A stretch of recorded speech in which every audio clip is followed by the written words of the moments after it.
Good evening, everybody. It is 7 o'clock on Wednesday, November 19th, and this is a regularly scheduled meeting of the Public Safety and Transportation Committee.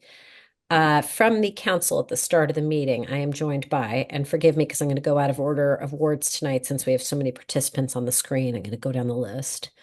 Councillor Bixby from Ward 6, Councillor Wright from Ward 3, Councillor Block from Ward 4, Councillor Lipoff from Ward 8, Councillor Lucas from Ward 2, Councillor Downs, Vice Chair of the Committee from Ward 5. And the list is changing rapidly. Did I miss any councillors? Okay. No, no. Okay, thank you. And we're joined by a number of members of city staff who will introduce as we go, and obviously many members of the public tonight. So thank you everybody for joining us. We have two traffic council appeals on our agenda tonight. The first is item 342-25, which is the appeal of traffic council decision TC 44-25. And this is Councillor Wright appealing the approval of traffic council petition TC 44-25 with respect to 15 permits for staff to park in the Austin Street municipal lot without paying the kiosk during enforcement hours. So typically, for members of the public who may not have participated in traffic council appeals before, typically what we do is hear a presentation from Mr. Kozis, who will review the initial docket item overall, what occurred in traffic council, what the appeal is about, and what our options are. Then typically we hear briefly from any counselors who have clarifying questions.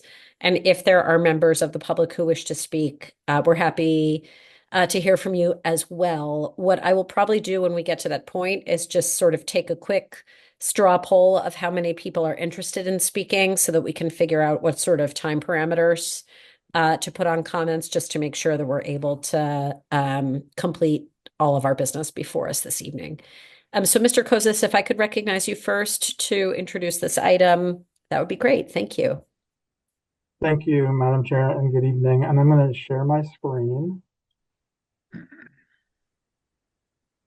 Okay. Making sure you can see this presentation. Everyone can see this, right? Yes. Okay. These are the first two traffic council appeals we've had all year. So I'm just going to go through the presentation that was conducted at the traffic council meeting last month and a few extra slides at the end. Okay, so here we have a map of where the Cooper Center is located and where the Austin Street lot is located. A couple of things that we said that I remember saying are coming up at the traffic council meeting last month is, first of all, we're not actually reserving any particular spaces in the lot. Instead, we would be giving permits to the Cooper Center staff, and they would be able to park in any short-term or long-term space in the lot. It's unlikely that all staff would be there at the same time. And of course, this is something that we can approve, and then we could change at any time. We'll be monitoring it as time goes on to see if any adjustments are needed. So the recommendation at the meeting was to approve the request, and this is just a slide that shows the technical changes that we would need to make to our traffic and parking regulations. We worked with the law department to remove certain language that's in our traffic and parking regulations. We would be removing the language that you see in red and replacing it with new language in that same section where we're adding in. You can see I highlighted where we're adding in addition to the 8 parking permits that are already available for the Cooper Center staff to park on Walnut Place, we would be adding 15 permits for the Austin Street lot. We also just need to make a change to this particular chart that's in our parking traffic and parking regulations. This chart shows all of the lots that we have in the city, and sort of divides by the divides out the number of spaces that are short-term, long-term, accessible spaces, EV spaces, etc. So we would be removing the existing chart and just adding back almost the same chart, just with this note that in the Austin Street lot, we would be adding 15 permits. 15 permits would be available to Cooper Center employees, and that they could park in any short-term space, which is 3 hours in that lot, or any long-term space, which is 10 hours. So the action that was taken at that meeting was to approve the item. Traffic Council did vote to unanimously to approve 15 new permits issued to the Cooper Center to staff to be able for their staff to park in the lot. It was subsequently appealed, and that's where we are tonight. So some possible actions by this committee tonight. The first option is to deny the appeal. So if this committee votes to deny the appeal, that means that the Traffic Council vote stands. The 15 permits would be issued to staff to park in the lot. Another option would be to approve the appeal.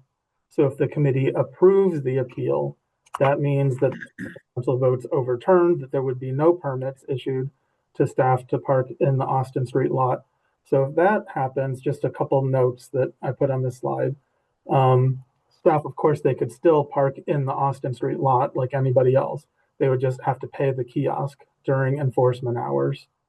Another option could be, for example, the staff could park in the Cooper Center lot itself. I believe there's a 31 space lot that's going to be available.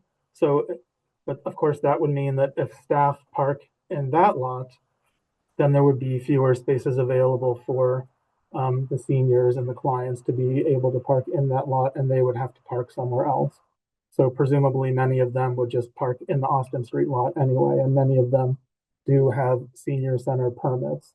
So they would be able to park for free in the Austin Street lot. It just would mean that they would be parking a little bit further away than right at the Cooper Center. And another, possibility if this committee votes to approve the appeal is that a whole different parking plan for the Cooper Center might need to be developed. And then, of course, option 3 would just be to remand the item back to Traffic Council. So that's the whole presentation I have for this item. Would you like me to unshare at this point or leave this slide up or some other slide, do you think? Well, let me see. Counselor Wright, you're here, right? Yes. Yes. Okay. Counselor Wright had appealed this. Counselor Wright, I'm going to recognize you first to review your Madam Chair, can we get the vote on that? Oh, sure. Mr. Kosis, what was the vote in Traffic Council? I believe it was unanimous. Is that right, Danielle? Was it 5-0?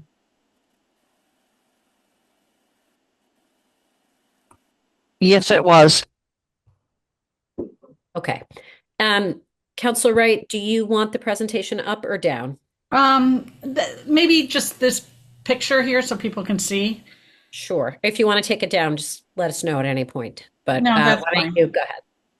Okay, the reason why I appealed this, so the Austin Street parking lot, like Mr. Kosis has said, there's 69 3-hour parking spaces, 50 long-term, there's 5 accessible. Newton North has given 25 of those spots to their students because there's not enough parking on the other streets. So we're down now to 99 parking spots. This is the only legal public parking in Newtonville. And it's very close to the businesses. And I've been there, and I know Councilor Maliki has said many times, the parking lot's pretty full. When I've been there and when she's been there, there's been a lot of cars there.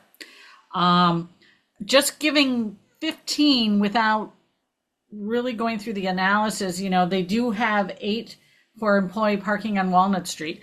Also, almost all of Highland Ave right there is reserved for senior parking.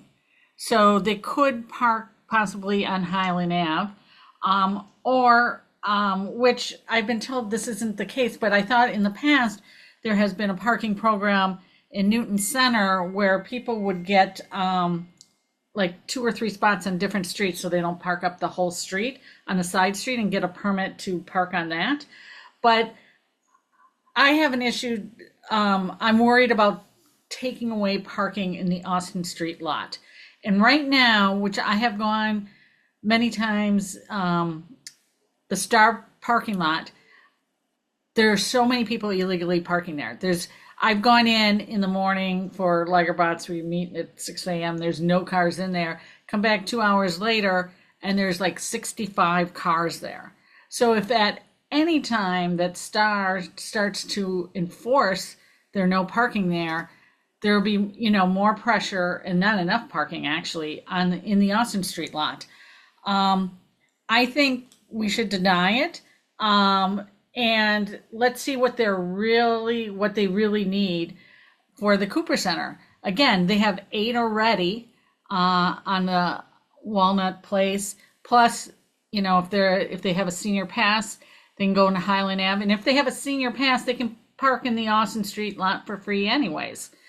I just worry that it will hinder people coming to Newtonville, because that's one of the things that you hear all the time in West Newton is the parking. And this is so close to the businesses in Newtonville.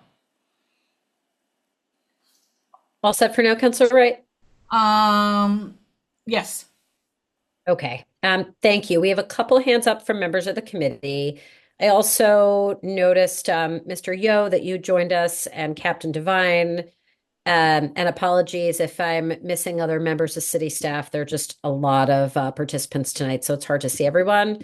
If any members of staff have something they want to add, if you could raise your hand too. Oh, and I see Mr. Yo did. Mr. Yo, why don't you go first, and then I'm going to go in order of the councilors.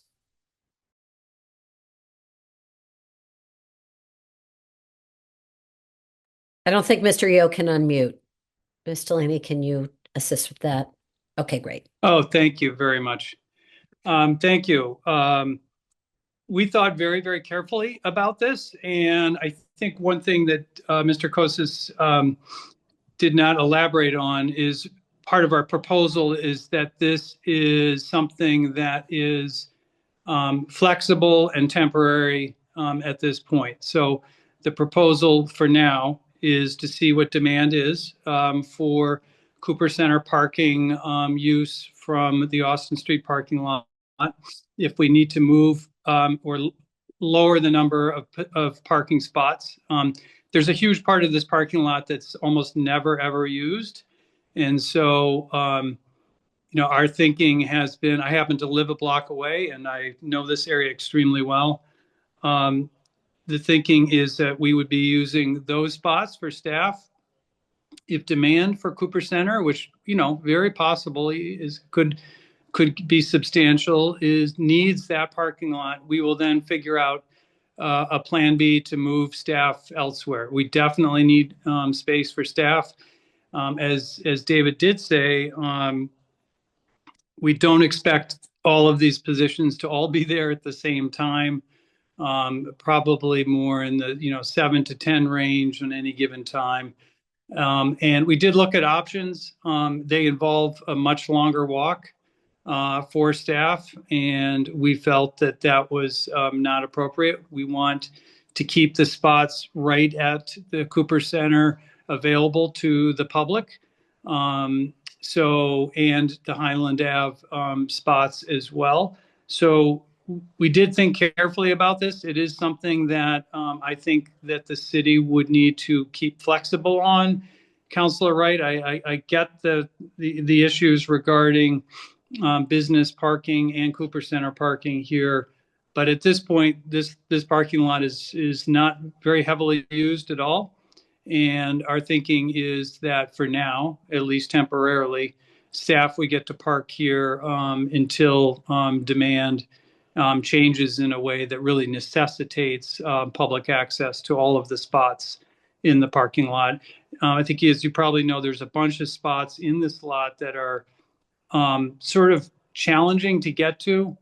for the public and are very lightly used. And I think our thinking is that in general, we'd be using the spots that are out of the way, that are not heavily used currently by the public, if that makes sense. Thank you. Okay. Ashley Shaheen, the Deputy Director of Older Adult Services, is here. I don't know if Ashley, if you have anything to add in terms of, the impact on staff and the availability of that parking and how important that is. Thank you. Okay, thank you. And Ms. Shaheen, if you want to add anything, you're welcome to. If you want to add something later, you're also welcome to raise your hand at that time. Oh, thanks. If I'm jumping in right now, thank you.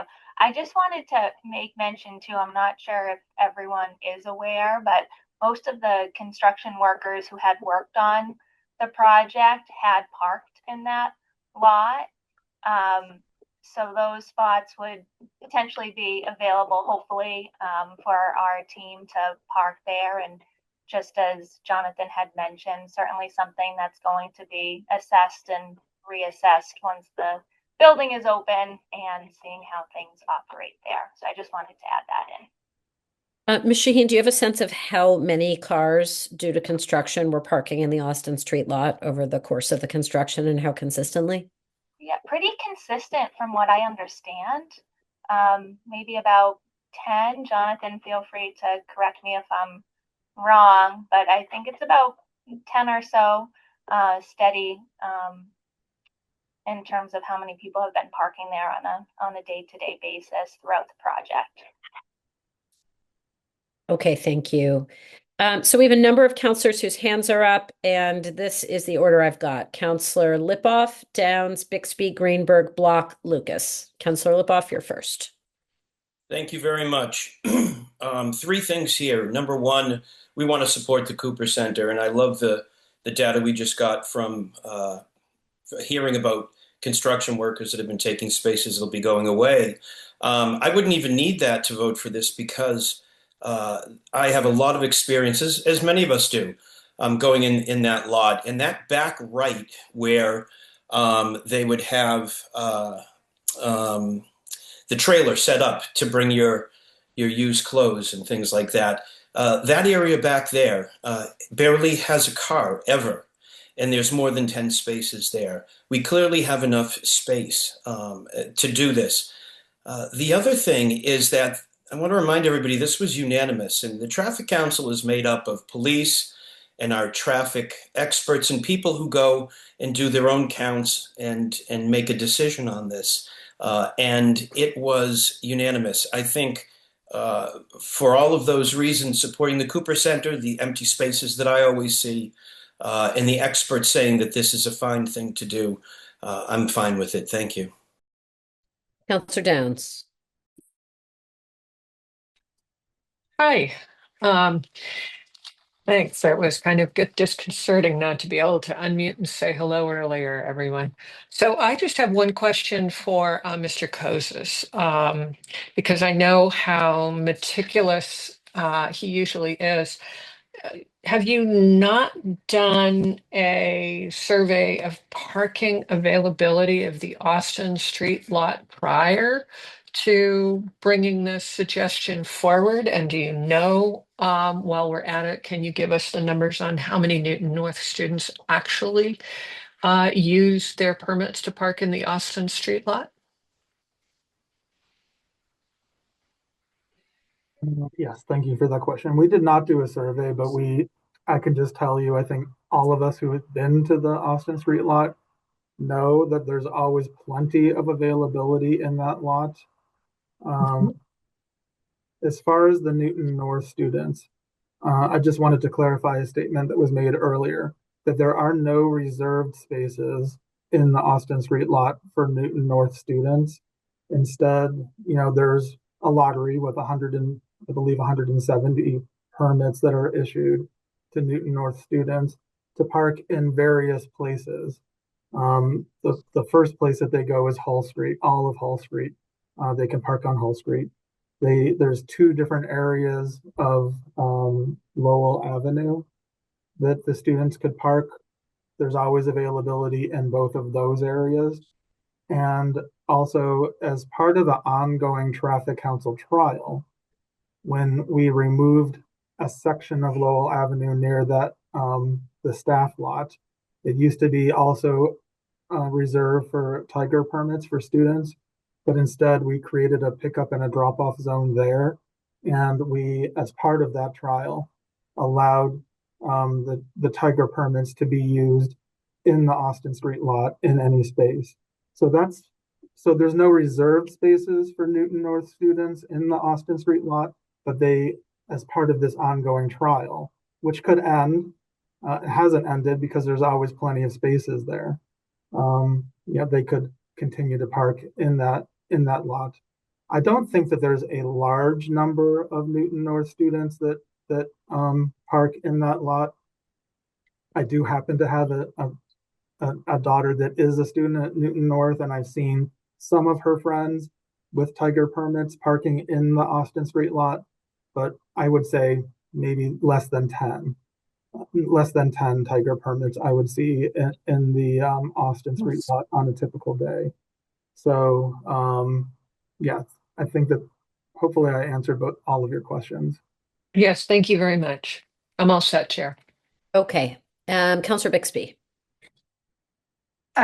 Thank you. I guess just a question in terms of, are there other spots that these folks could park that you investigated and ruled out? Mr. Kozis, I think that's a question for you. Thank you. Well. Yeah, sorry. Since you were just talking, I was looking at you on the screen. Thanks. Well, I think in the presentation I mentioned that they could park in their own lot, in their 31 space lot. That I think that the idea is to try to reserve those spaces for their clients as much as possible. Another option would be for the staff to be scattered widely around the perimeter. But that would require longer walk and putting staff on residential streets when we have capacity available in the Austin Street lot itself. And sorry if this is up in the information, but does Austin Street have 12-hour spots, or is it all currently shorter time limit? I can move to that slide. There's 50, I believe. 50 long-term and 69 3-hour. So you could see on this chart right there, there are 69 3-hour spaces and 50 10-hour spaces and 5 accessible spaces. Got it. So, I mean, in theory, the staff, if not given another place to park on the lot, at the senior center, which it sounds like is not ideal for a number of reasons, they would probably head to Austin Street anyway and be in those 10-hour spots. And this is a way to make sure that they can just know where to go and it's sort of reliable and certain. And then also that they don't have to, it seems like usually we offer city employees a way to access parking that they don't have to pay for in other circumstances, right? If there's permits or something in the area. So is this something that we're trying to make that comparable? Mr. Kozis, I think that's for you again.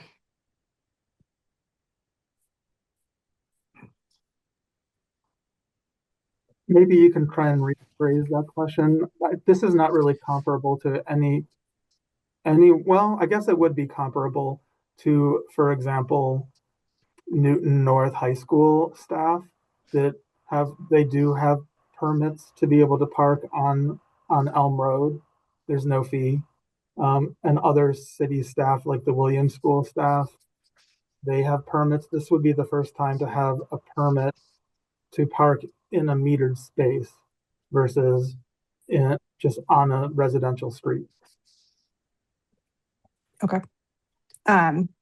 Yeah, that's helpful information. Thanks. I think this makes a lot of sense, for those reasons that it, we have, even in that very area, other options for city employees to make sure that they can park. And, it seems like these employees would be headed to that lot anyway. And it just gives them, everyone a sense of where that would be happening. But I'll keep listening for other information. Thanks. Thank you. Counselor Greenberg. Thank you, Chair. I wholeheartedly agree with Councilor Lipoff that in order for us to support the Cooper Center and all their programming, which I'm sure is going to be very popular, we need to have a supply of consistent parking for the staff, and have those spaces available at the Cooper Center for the folks who attend those programs. So I agree with the decision of the Traffic Council. Thank you. Counselor Block. Thank you, Chair. There have been a number of relatively vague references to the availability of the parking in this Austin Street lot. Several people have described some obscure corner of this lot, which is, I guess, hard to find. I'm not familiar with it. It would be really helpful to me, these 119 parking spaces, I guess, plus the 5 accessible parking spaces. I would really love to have an actual census regarding utilization as of certain times, 9 in the morning, noon, 5 in the afternoon, whatever Mr. Kozis or anybody would consider to be a kind of good snapshot about how utilized this is. I hear the general statements about, well, there's always parking available. The few times I've parked there, it looks pretty crowded to me, and I find a space, however. um, and I gather that we don't have such a census right now. I think that's unfortunate. I don't think it would be too hard to do that. Pick a couple of typical days when the high school is in session. It's not a holiday, just kind of normal utilization, just to get a handle on this. I understand that the Star Market lot is a question mark in terms of how easily it is currently and how easily it will continue to be used by people who are perhaps not shopping at Star Market. Um, I kind of put that on the shelf as a question mark for the future. Whatever the utilization of this parking lot is these days, I would really like to know that. And is there any way to get that data, even if it's after we take a vote, but before it goes to City Council, so that we could um, buttress our decision? If there are, if the utilization is such that, on the 2, 3 days that we check this, there are X number of empty spaces, that would make me feel a lot better voting on this. So that's my comment and request. Mr. Kozis, do you want to speak to that? So we did not do an occupancy count for this item because the utilization is very, very, very low. Every time we ever go there, there are many, many, many spaces available. That being said, I am very happy to do an occupancy count. We do occupancy counts all the time for different items. And I think the expectation was anyway that we would be monitoring the lot. I'm happy to go and do an occupancy count next week a couple times if that's something that will be helpful, and forward that information. Thank you. I'm prepared to vote to, I forget whether I'm voting for or against, but to support the availability of parking stalls for the Cooper Center staff. Um, Nonetheless, I think we should have this data. Just pick a couple of days that make the most sense to you, a couple of times during the day, and that's all I'm looking for. So thank you for that offer, but I accept your statement that whenever you've gone, you've seen lots of empty spaces. So I expect the occupancy analysis to support that. All set for now, Counselor Block? All set for now. Thank you. Okay, Counselor Lucas. Thank you, Chair. Mr. Kosis, I have some questions for you. Did Traffic Council approve a permanent measure, or is this a pilot or a trial? So what Traffic Council voted on was to permanently change the traffic and parking regulations as shown on this slide. It's not a trial. We did not vote for a trial. We voted for a permanent change. That being said, nothing is really permanent. It can change next month. Again, it just needs to go back to Traffic Council, and any sort of, a change could be made very, very quickly again. So this was not voted at the Sorry, go on. trial, right? I'm Counselor, sorry, sorry, Kosis. go ahead. Can you go again? I cut you off by mistake. I'm sorry. Oh, I was just going to say there are times that Traffic Council votes to make a permanent change. Yeah, for example, last month, Traffic Council voted to make a permanent change on Beacon Street. We added 4 parking meters. Tomorrow, another Traffic Council meeting, we're going to vote to undo that. So even though it was a permanent change, things can change very, very quickly if we find the need to change it back in some way. Okay, that's helpful. I have a feeling that if this measure is approved, there won't be a change. And I have a feeling, as probably most people do, that this is permanent. And that's where I'm coming from. I can only act on what is in front of us, and that is a permanent change to the traffic and parking regulations for the Austin Street parking lot. I want to go back to the Traffic Council meeting again. Did the Traffic Council bring up any questions or ideas or proposals to split out those 15 parking passes on the neighboring streets? Particularly, I'm thinking about Otis Street, Highland Ave, Washington Park, Madison Ave. That's 4 streets that are really, really close to the Cooper Center. And I don't know why employees can't park there if we give them a pass. Well, that was not discussed at the meeting. For example, Washington Park, it is very close. Most of Washington Park has a 3-hour time limit.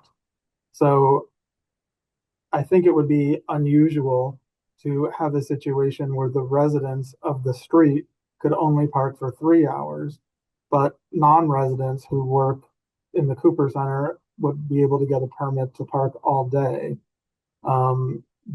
So that was not something that was considered. We didn't consider a whole different plan. We brought this particular idea forward. And like I said in this slide here,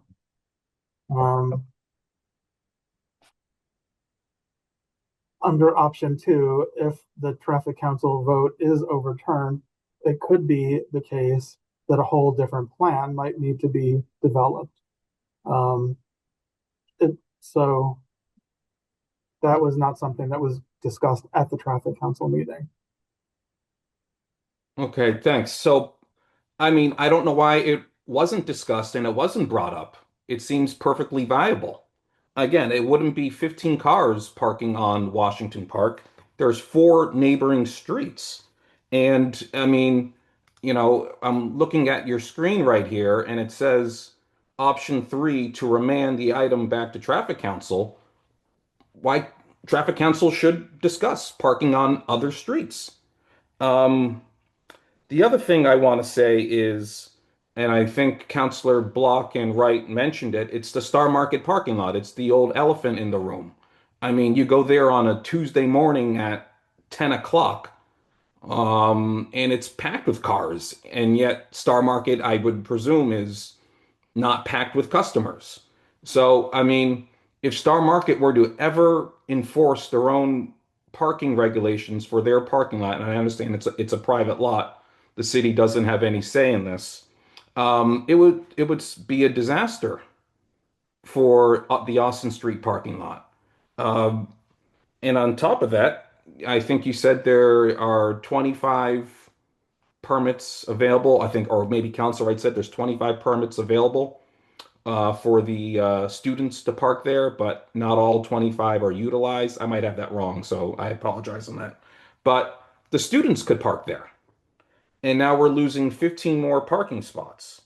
The other thing I want to say, again, I don't know if this was mentioned in Traffic Council, is that the Newtonville train station is going to be fully accessible, hopefully in a couple years. When that happens, we're going to see commuters come into Newtonville to park at the long-term meters. I think there are 69 of them. They're going to park at the long-term meters. So the demand to park in that lot is only going to go up, irregardless of what happens here.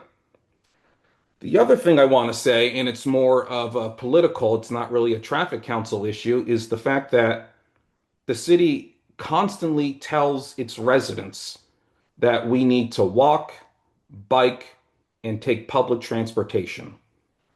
I hear that all the time. I hear it all the time. Walk, bike, public transportation. And I know there's a very heated item in PF right now, or will be heard up maybe in a couple weeks, which we discussed on Monday night, and I don't want to talk about it tonight, but that is essentially a big network plan for biking. And basically, we are not telling our employees to walk and bike, but rather park closely to their destination, which is the Cooper Center. So, I mean, this thing where I'm sitting from right here, there's problems with it. So I would like this to be referred back to committee, remand the item back to Traffic Council and further discuss this before it comes back to PS&T. That's all I have. Thank you, Chair. Councillor Wright, then Downs. I do want to bring up a couple points that were brought up tonight. So it was said that there would be generally 7 to 10 employees at any one time, and there's 8 employee parking spots on Walnut Place. So they shouldn't need 15 parking spots in the Austin Street lot. There might be occasions where there'll be more, but almost all of their parking is already taken care of on the Walnut Place. So 15, I could see maybe giving them a couple, but 15 is a lot. But, like Councillor Lucas said, giving some passes, 2 on one street, 2 on another, which some of those streets are closer than the parking lot, I think is the way to go. Thank you. Mr. Yeo, it appeared to me you wanted to respond to that particular point. So why don't you go next, and then Councillor Downs, I'm going to come to you. Thank you very much. There's actually quite a few more staff now going to be working in this building. So Councillor Wright, there's way more than 8 people working in this building. And we'll be from 2 different departments, Parks and Rec, on nights and weekends, as well as older adult services and potentially staff from other departments. So it's way more than 8 people. And also we need the flexibility that people who are working on nights and weekends can also park there. And they'll be parking in some of these spots when the older adult services staff will not be working there. So, we're trying to keep it flexible. So we do not think we definitely need more than the 8 that are just on the side street. And this, we think, will be like 7 to 10 at a maximum. At any one time. So that's how the numbers work for this building. This is 30,000 square feet. This is a substantial new city asset and program. with many different programming opportunities. So we need parking for our staff. It's incredibly important. Councillor Downs.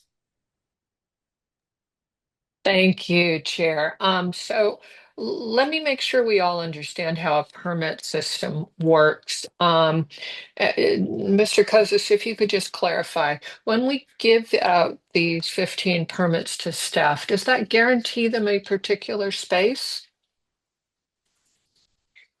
Well, the way that this would work is that the Traffic Bureau would distribute 15 permits to the Cooper Center director, who would distribute them to her staff. And there are no reserved spaces.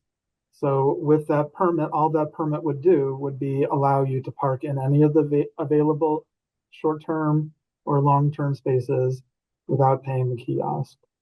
Okay. We So- thought that was the best approach because we know that there's availability in that lot at this point, at least, with the thought that it would continue to be monitored moving forward and can change at any point, like I said before. Exactly. So that was my understanding, but I wanted to be absolutely clear about that. So if we issue 15 permits and 7 to 10 of them are used at most at any one time, then that doesn't mean that the remaining 5+ spaces are permanently reserved and cannot be used by other possible customers who might want to park in the Austin Street lot. And that I just wanted to clear that up. I appreciate Councillor Block wanting more quantified data for the Austin Street lot. And I see 2 or maybe 3 ways to get that. You can use staff time, you can hire a consultant to do the counting, or you can do what the Traffic Council decided to do here, which is trial and error. Doesn't cost us anything. We monitor anyway. We're going to have the staff out there anyway. And we'll learn whether this works. Another reason why a survey before now might not have been as accurate as one that happens after the Cooper Center opens is that, as I think I heard, the construction parking has been happening at the Austin Street lot. So there's been a lot more people who are working at the center but aren't Cooper Center staff parking there. And I agree with Mr. Kozis. We have generally not put staff on residential streets if we have an alternative, because we try to give the residents the use of that street in case they have, a bridge game or visitors. And we get a lot of complaints when, for instance, service staff are parking on some of the streets around the service school because we couldn't put enough spaces in there for them. And we get complaints from people who do have the occasional midday bridge game and can't, their friends can't park there because the teachers are parked there.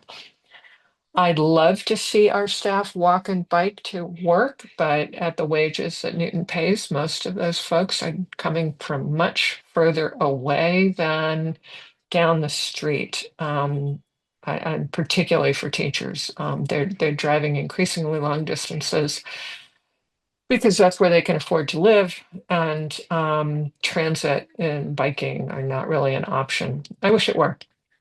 So I'm going to be supporting this. Thank you. Okay, I have Mr. Yo, then Councillors Wright and Block, and then I'd like to take a quick scan and see if there are members, excuse me, of the public who would like to comment. Mr. Yo, did you take your hand down? Or are you ready to comment? I'm sorry, I lost your little square. I'm sorry, I took my hand down. Thank you very much. Oh, all right, thanks. Councillor Wright, then Councillor Block. Okay, so the main reason why I made this appeal is I'm looking out for businesses, and especially coming up with the holidays and that, I definitely don't want to see it. It looks like I'm on the losing side. I definitely don't want to see this implemented until after the holidays. We've had 2 businesses in West Newton leave because there wasn't enough parking. And unfortunately, when people go visit the businesses, they don't want to walk 3 blocks away to get to a business. They want it as close as possible. It was brought up, that they'll be parking on the weekends and later at night, which then the meters are free.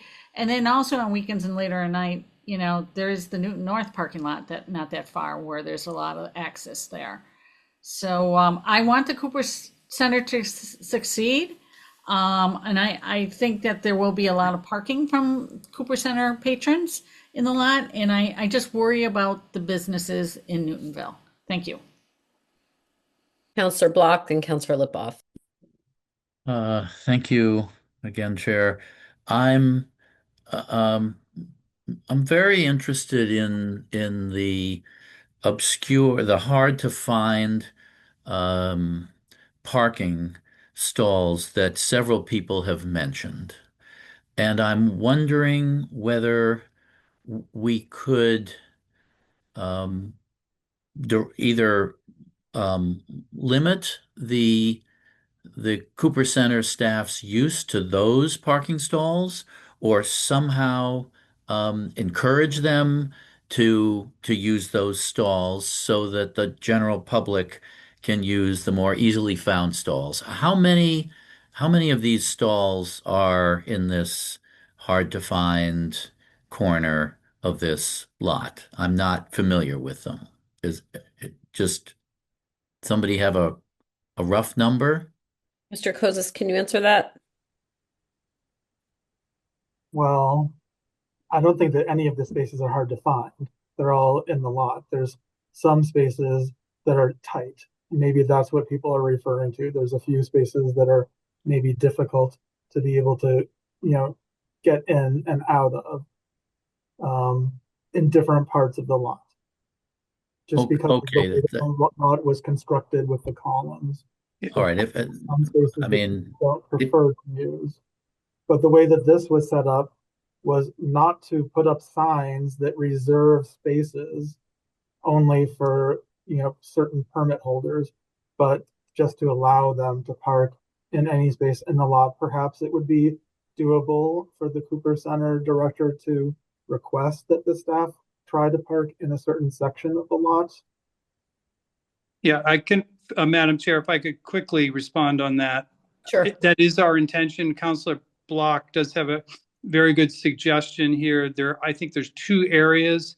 There's the back area that is where the trailer used to be, in the very back corner of the parking lot that is exposed to the outside. And then there's also an area underneath the apartment building that is extremely underutilized. So there's really two areas that the public rarely uses. And so I think what we've been thinking about is really working with staff to keep them into those areas, not into the high use areas that the higher use areas that people going to and from Star Market and people going to from the shops, as Councilor Wright is definitely concerned about, that those are the spots that people are using. So we'll keep staff in the lower utilized areas, right, Ashley? Thank you. We will. Thank you, Jonathan, for that clarification. Glad to hear you've been discussing it. So yes, those are my comments, Madam Chair. Thanks. I just want to add a quick sort of comment or question to that, because Councilor Block hit right on some thoughts that I was having as well. Could we, in the permits that we're issuing to staff, specify a range of spot numbers that the permit works for? As my recollection is that each one of those spaces with the passport parking has a number associated with it. Could we be really particular about calling out where in the lot we'd like those cars to park?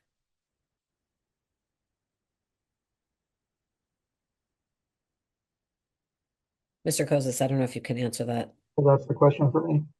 Yeah, I'm just wondering. I don't know that we've ever done anything like that before, but Councilor Block, hit on an experience of mine from my childhood. My father was a local optometrist, and his office was in a strip mall. And, they constantly used to ask their employees to park in the back of the lot to leave the spaces up close to the office open for customers. And I think that particular suggestion makes all the sense in the world. It would be great if, informally it worked that way, but I'm just wondering, since we already have numbers on the spaces, if there's a way to just designate which numbers in the lot are ideal for this particular purpose. Right. So I think that you're thinking about requesting or maybe even writing on the permits. Right. Well, Spaces 20 through 35 or whatever. I understand what you're saying. That's not sort of what this chart shows. This and the language shows that they would be able to park in any space, but I think you're saying more informally, sort of working with the staff there to request it. Maybe it's easier to say, we would prefer that you park in this bank of spaces from this number to this number. Every space does have a number. Well, I was actually asking if we could do it formally. I mean, informally is better than not at all. I just didn't know if it was possible to do it formally. It seems to me that it should be. I don't know that it's necessary because, as others have said, my experience in this lot is that the spaces are widely and readily available at any time I've been there, although admittedly, I'm not necessarily going there at 5 p.m., for example. I also recall from the extensive conversations we had about the Newton North Tiger permits that few, if any, high school students are parking there. I informally will probably do it. I'm just curious if it becomes an issue or if it would, perhaps it'd be sort of a compromise way for everybody on the committee to feel good about it if it was easy to make it formal. That's something that I'd be interested in. Or if it's certainly something that could be addressed if we find that there is an issue. That could be maybe phase 2, for example. If we wanted to do it now, I think that we would need to work with the law department because we worked with the law department to come up with this specific language, which seems to allow parking in any short-term or long-term space. It doesn't specify the range of space numbers that would be available.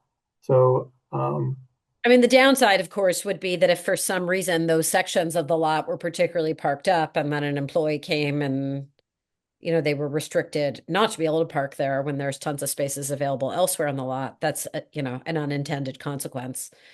I'll stop for now. You understand where my brain is at, just as a follow-on to what I thought was a really thoughtful suggestion from Councillor Block.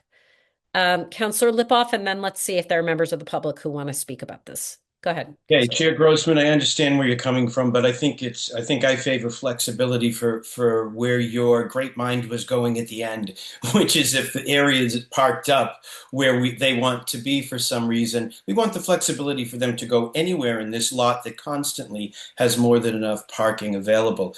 Councillor Block, great thought process, and you're talking about predictability, and these people working at the Cooper Center are adults. And if they're told that we'd like you to favor these 2 areas first, they will do that. And that predictability is something that we should look for. And you're right. We also want the people working at the Cooper Center who we want to be successful and want to come to work. They need the predictability.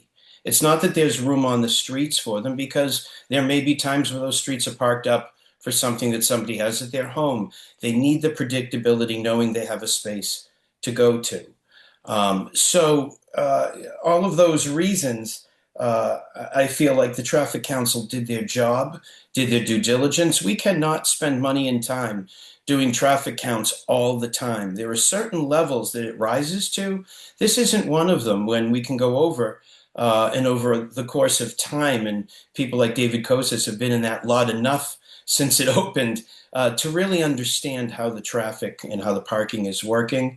I think, and also to speak to Councillor Lucas, this isn't set in stone in the sense that in 2 years, if the world changes, if something changes, we bring it to Traffic Council and we can change anything and have the flexibility to move with changes in cars in changes in patterns. So doing this doesn't, make it a forever.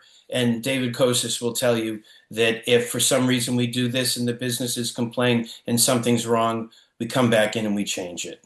But this is all about supporting the Cooper Center and using our eyes and our common sense. Thank you. Okay. Thank you to all the counselors and staff who have given your very thoughtful comments and discussion so far. Can I please turn to members of the public? Is there anyone here from the public who wishes to comment on this item tonight? If everybody who's interested could raise their hand, that would help me from a timing perspective. Okay, I think Mr. Harrington, so far it's just you. Please go ahead. And if you wouldn't just mind, of course, giving us your name and address. Ms. Delaney, could you help Mr. Harrington unmute? Go ahead. I've lost my picture. I unmuted. Yes, you are.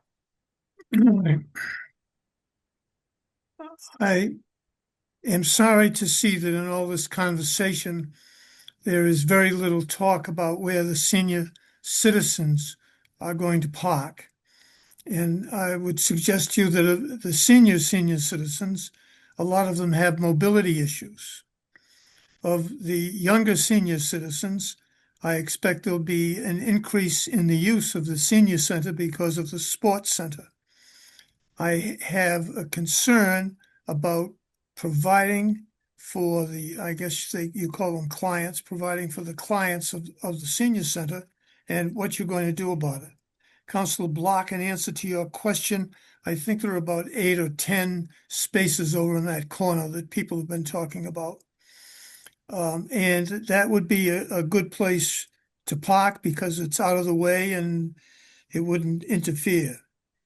I have mentioned on many occasions at many hearings that the Board of Aldermen, that is the predecessor of the City Council, made an order that the southwest section should be sectioned off or used for the people using the senior center. No one seems to really care about that, or maybe they just don't have time to consider it.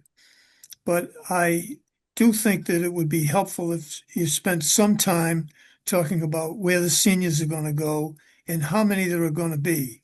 One of the issues when this first came up was that it was going to be used for a great deal more than the senior center, and there would be a lot more city employees. We now find out that prediction is true. There's going to be another department added in there.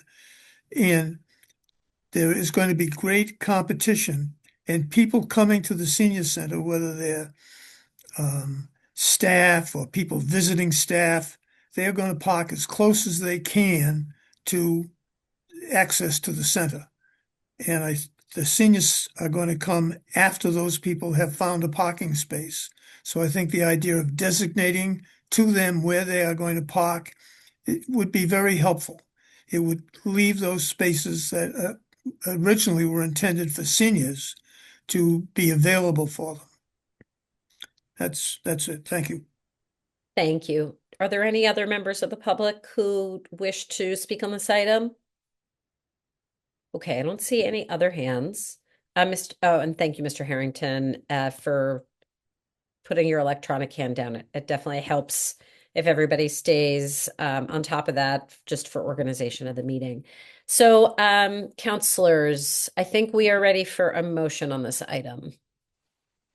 I would move to deny the appeal.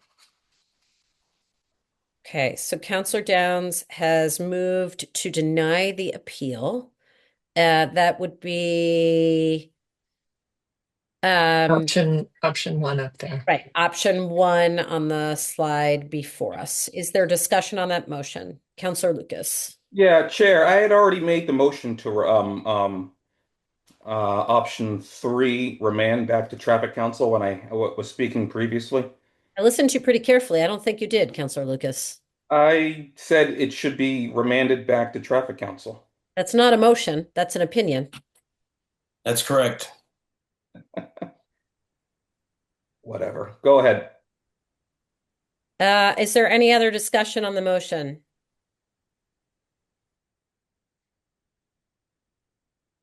Okay. Seeing none, all those in favor of Counselor Down's motion, please say aye. Aye. Aye. Aye. Any opposed? Opposed? One opposed? Okay, any abstentions? So I think that would be 7 in favor, 1 opposed, but Counselor Wright, are you in favor? No, I'm opposed. Sorry, Okay, so I think that's 6 in favor, 2 opposed. Okay, Yes. thank you all. That takes care of this item. Let's go on to the next. That's item 337-25, Appeal of Traffic Council Decision, TC 50-25, Counselor Block appealing the denial of Traffic Council petition, TC 50-25, which is the request to consider restricting parking along either one side or both sides of the block of Islington Road between Commonwealth Ave and Ryder Terrace. Okay, so Mr. Kozis, why don't you go over this? And then Counselor Block had appealed this, so Counselor Block will recognize you first after Mr. Kozis, and if there are any other staff members who want to, and then other counselors, and after that, we'll take a gauge of members of the public who would like to participate. Mr. Kozis, go ahead, please. Okay, thank you, Madam Chair. So this item was also heard last month in the October Traffic Council meeting. I'm just going to go over the exact presentation that we made at the Traffic Council meeting last month with a couple extra slides, a little bit more data collection that we did since the appeal was filed. So this is the block of Islington Road that we are going to be talking about. It's the first block from Commonwealth Avenue. This is the only access to this whole peninsula up Islington Road. This is also a construction area. You can see my cursor, right? Yes. So this block of the carriageway offered parking previously as part of a reconstruction project. This block right here has been removed for parking. The roadway has been removed. It's going to be open space now for the community. Here's a view of Islington Road. This is looking north from Commonwealth Avenue. It's a 22-foot wide street right here. You can see the construction that's happening right there, the removal of part of the previous carriageway to the left.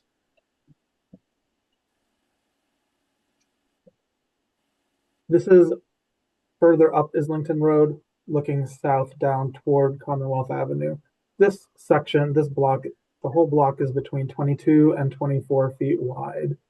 A little bit further going down the hill around the curve to Commonwealth Avenue.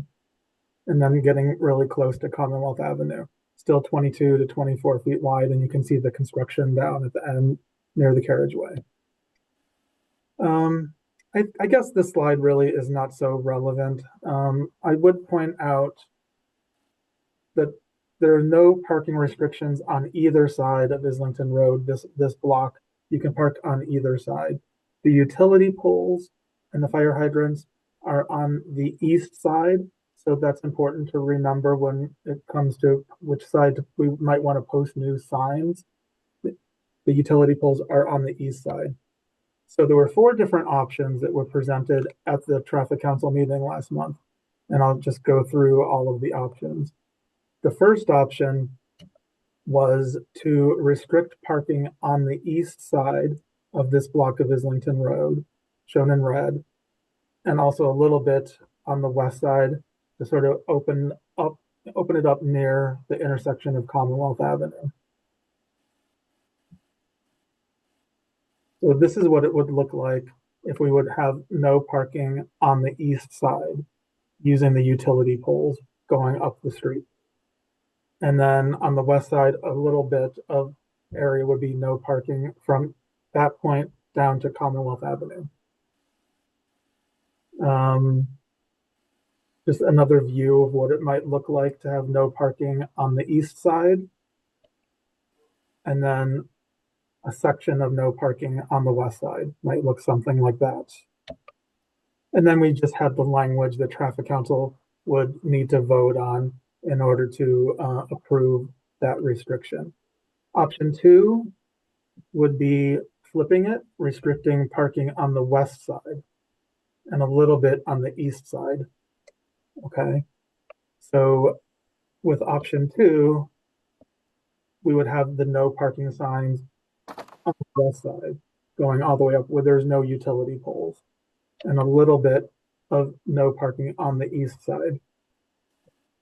So another view, this would be what it might be like to have no parking on the west side and no parking on the east side just from that point down to Commonwealth Avenue. Notice again, there's no utility poles. So if we were to go with option 2, for this house in particular, I think this is an important slide to see.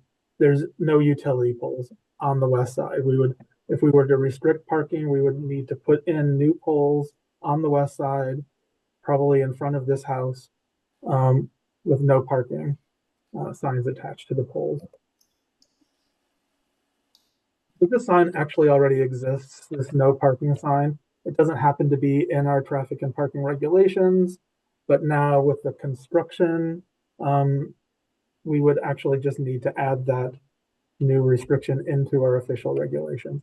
So this was just the language for option 2 that we could have voted on. Option 3 would be just taking no action, and so nothing would happen. It could have been redocketed at any point. And then option 4 was to deny the request, not to put any restrictions on either side of that block. Importantly, even if we had denied the request, we still have the administrative authority to restrict parking up to 50 feet of an intersection. So still down by Commonwealth Avenue, even with no traffic council action at all, we still could have restricted parking right near the intersection up to 50 feet. Okay, so here were all 4 options you can see on one slide. Option 1 and 2 were to restrict parking on either one side or the other. Option 3, taking no action, and option 4 was to deny the request, not to put any restrictions in. So at the meeting, the action that was taken after significant public input was to deny the request. Traffic council voted unanimously. Oh, maybe it was not unanimous. Actually, Danielle can fill that in. I can't remember if it was 5-0 or 4-1 right now. It was 4-1. It was 4-1. 4-1. Okay. Sorry. Yep. Can you hear me? A resident member who voted, who was opposed to denying the item. So that item was denied, and it was appealed within the 20-day appeals period. So now we have some new slides that weren't presented before. A question was asked, how wide does the road need to be to allow a vehicle to pass through? So we know that this block of Islington Road varies between 22 and 24 feet wide. So between 264 inches and 288 inches wide, okay? We know that a fire truck could be 100 inches wide, a large fire truck.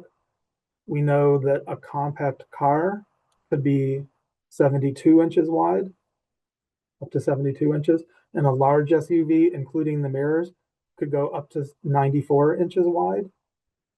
Okay, so if we have a road that's 22 feet wide, 264 inches, let's say that you have a large SUV parked on this side of the road, and also a large SUV parked across on the other side of the road. So you have 94 inches of parking on one side and 94 inches of parking on the other side. And let's say the fire truck is coming up through the middle at 100 inches wide, right?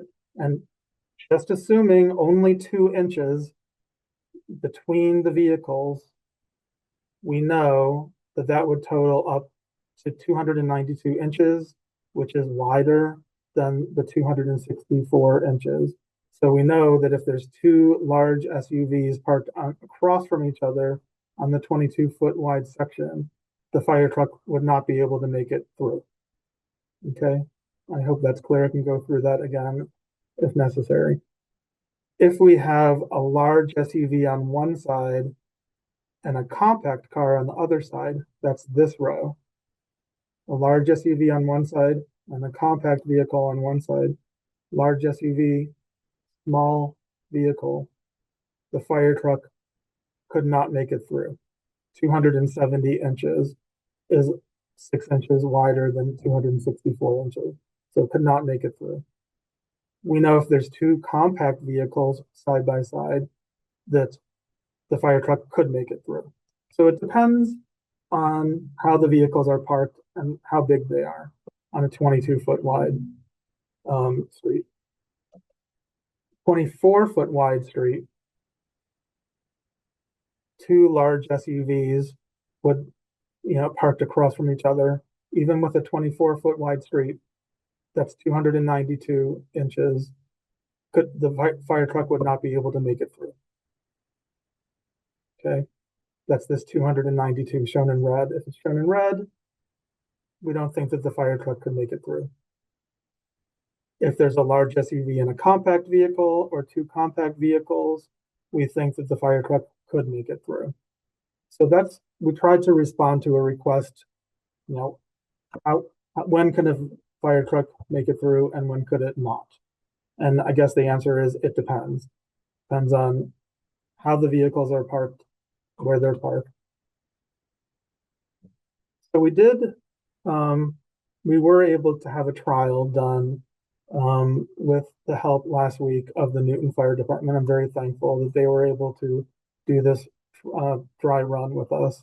We have two all vehicles across from each other. That's what this.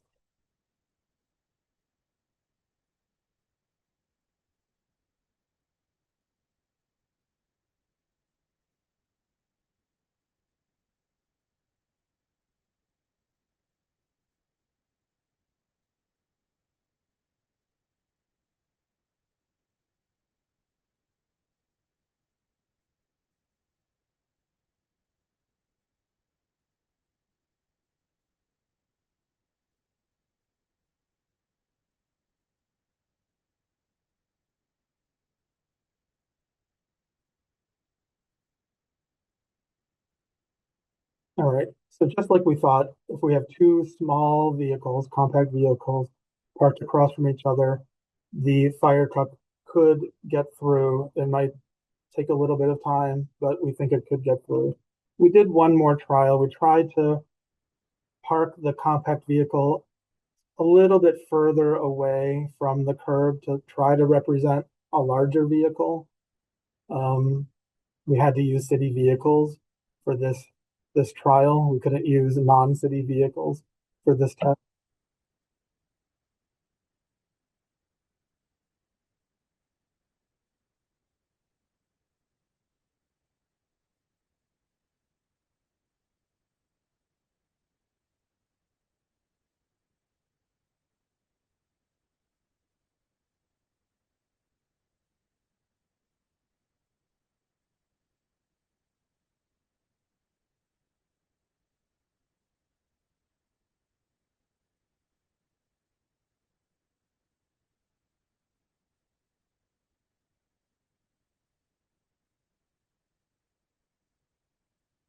All right, so we saw in this case the fire truck could not get through. So that was the data that we collected. At this point, it's up to the committee to decide what to do. We have, option one would be to deny the appeal so that the traffic council vote stands. And in this case, traffic council voted, against adding any parking restrictions.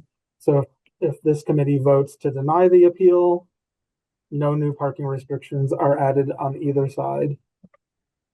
If this committee votes to approve the appeal, then it's overturning the traffic council vote, and some type of new parking regulation would need to be installed, either restricting parking on one side or the other or both sides.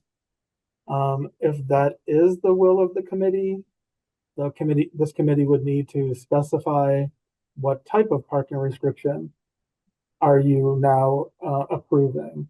Would it be a restriction at all times, certain times of day, certain days of the week, some sort of resident only, which was recently changed so that, there is a fee for visitor permits or for resident placards. And then option 3 would be to remand this item back to Traffic Council. So that's the presentation I have, and I could again either leave this up or stop sharing. Mr. Kozis, could you go back to the beginning? Was there a slide that shows the current signage on Islington Road? Okay, that's what I wanted to see. That's the only sign that we have right Okay. now. This is the beginning of the road. It's a no parking sign right there. Okay. So Counselor Block, you filed this appeal. I would love to hear from you first. Then we'll see if other counselors have any other comments or questions, and then see how many members of the public would like to comment. I already see a few hands, and we will definitely get to you folks. Counselor Block, go ahead, please. Thank you, Chair. Thank you, David Kozis. Thank you to the fire department. A lot of people have spent time on this. This issue was brought to my attention as a result of a petition that was circulated among the residents who live on Islington Road. A lot of people signed this petition asking for some kind of no parking provisions. You can see, not too well, but on the slide that we're looking at, kind of in the distance where the car is parked on the left, there's a bend in the road, and you've seen that in other slides. This bend is sharp, and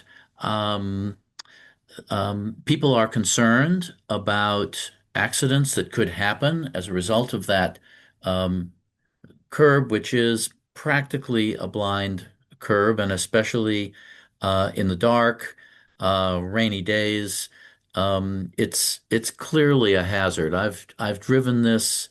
I'm familiar with Islington, but I drove it quite a few times just to see what everybody was talking about, and I came to appreciate the concerns that everybody has. This is apart from the fire truck access.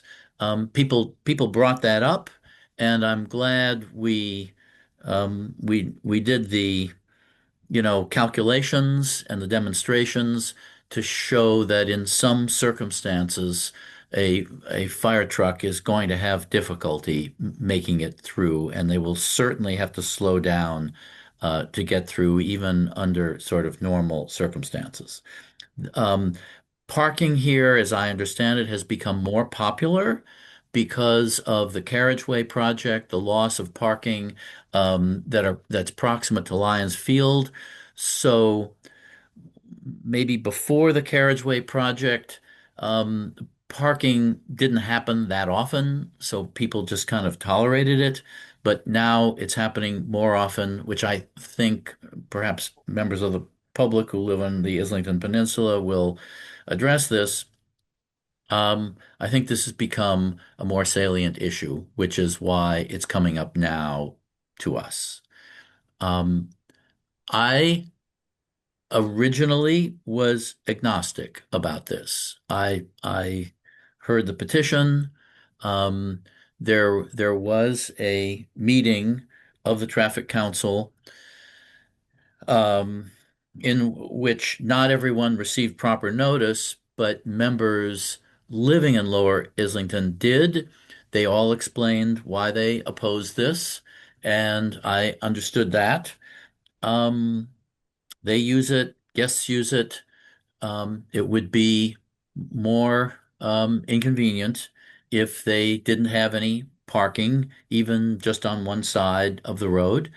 But the rest of the residents of Islington Peninsula hadn't received notice. So we had a do-over. We had a second meeting of traffic council where everybody got notice and everybody got to say their piece. And I personally have become convinced that there should be some kind of no parking restrictions for safety reasons as well as for emergency vehicle access reasons. I did learn in the course of my education on this topic that even though um, garbage trucks and recycling trucks are not emergency vehicles, they are approximately the same width as fire trucks. So, and I don't think we really want to be creating hazardous situations for those vehicles as well. So that's why I appealed the decision of the Traffic Council. That's why I asked David Kozis to arrange for the fire department test, which he did, and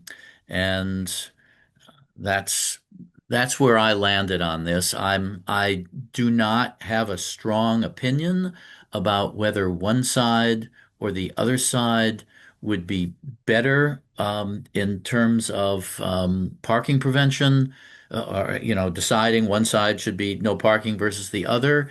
I can see pros and cons either way, and maybe some of the residents of Islington have stronger opinions about that. So those are my comments. Okay, thank you. Counselor Wright, you're the only other counselor whose hand I see up right now. Go ahead, please. Yes, I agree with Counselor Block. I mean, you saw how slow that fire truck had to go through there. And if you have an emergency on the other side, and it's a life or death situation, and they're the first ones there, I mean, is extremely problematic. So I think at least one of the sides should have no parking.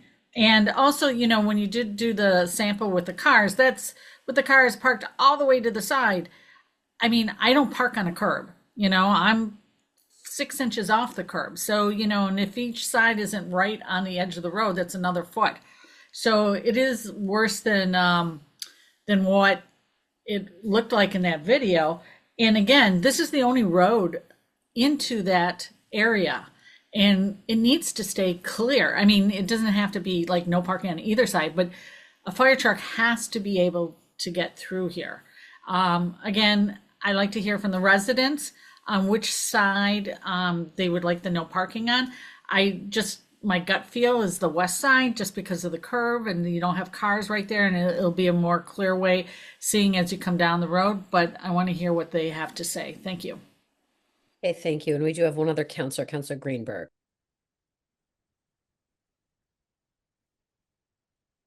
Ms. Delaney, can you unmute Counselor Greenberg? Oh, thank you. Thank you, Chair. I just wanted to thank Mr. Kosis for that video and that demonstration. That was very helpful. I really appreciate that extra step that he took. And demonstrated that clearly that for safety issues, we need to have some sort of parking restriction here. So I think that would be the wisest thing to do. Thank you. Okay, I don't see any other counselors right now, and I see 1, 2, 3, 4, 5, 6. It looks like 7 members of the public. If there are other, okay, 8, 9. Okay, if we could have all the hands of members of the public who wish to speak up, that would be really helpful just to get a gauge here. Okay. Okay, hold on a sec. Just counting here.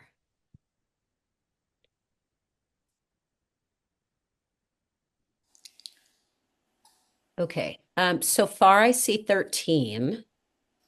I'm going to ask everybody if you can try to limit your comments to 2 minutes. I'm going to set a timer, and at the end of 2 minutes, I'm going to, as politely as I can, interrupt and ask you to wrap up. I know sometimes people have legitimate points that need to go just a little bit longer, and I will try to use my best judgment to permit that. And please forgive me in advance if I mispronounce any of your names. I'm gonna go in order of the hands that I see on the screen. And when you unmute, if you could please share your name as well as your address for the record. And we will begin with Sarah Fish.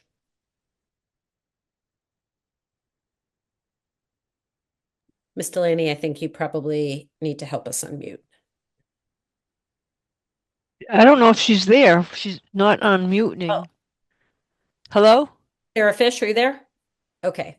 Let's go on to Salman. Again, forgive me if I mispronounced your name. No worries, it's Salman. Thank you for giving me the opportunity to speak and for the council to take this item again. I am Salman Shah from 15 Islington, the first house on the right side if you go up the street. I'm directly impacted by this. For over 2 years, I've been impacted by all the construction that's happening, and none of the other residential members have been as impacted as we have been, being right there. And I feel like we're making a decision. I said it in the traffic council meeting. This is like a solution, a problem a solution like looking for a problem. And we're creating this exact same thing. So I appreciate David doing the tests.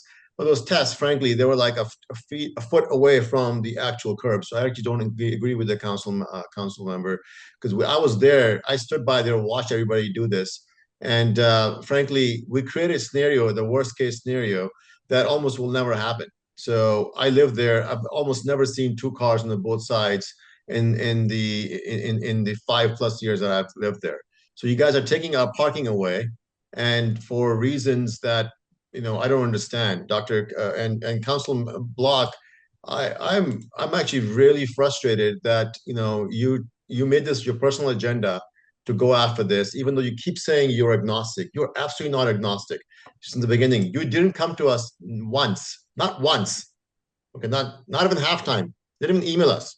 Just email us today. Hey, there's a meeting tonight.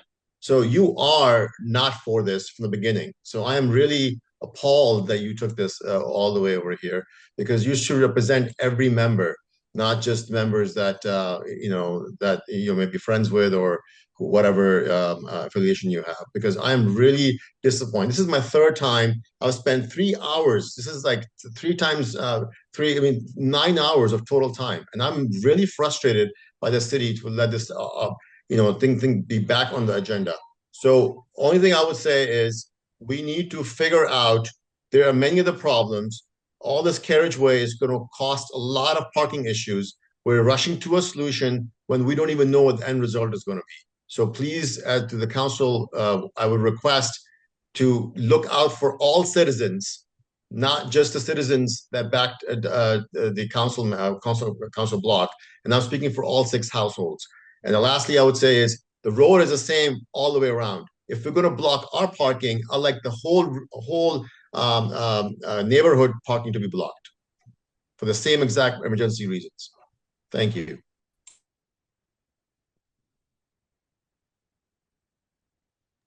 Thank you. Ms. Delaney, that's a new timer mechanism I have not experienced before.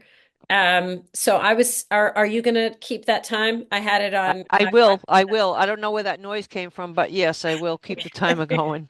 Well, it was effective. So I guess, it was Oscar music. It was Oscar music. Okay. We'll go on to John Haywood.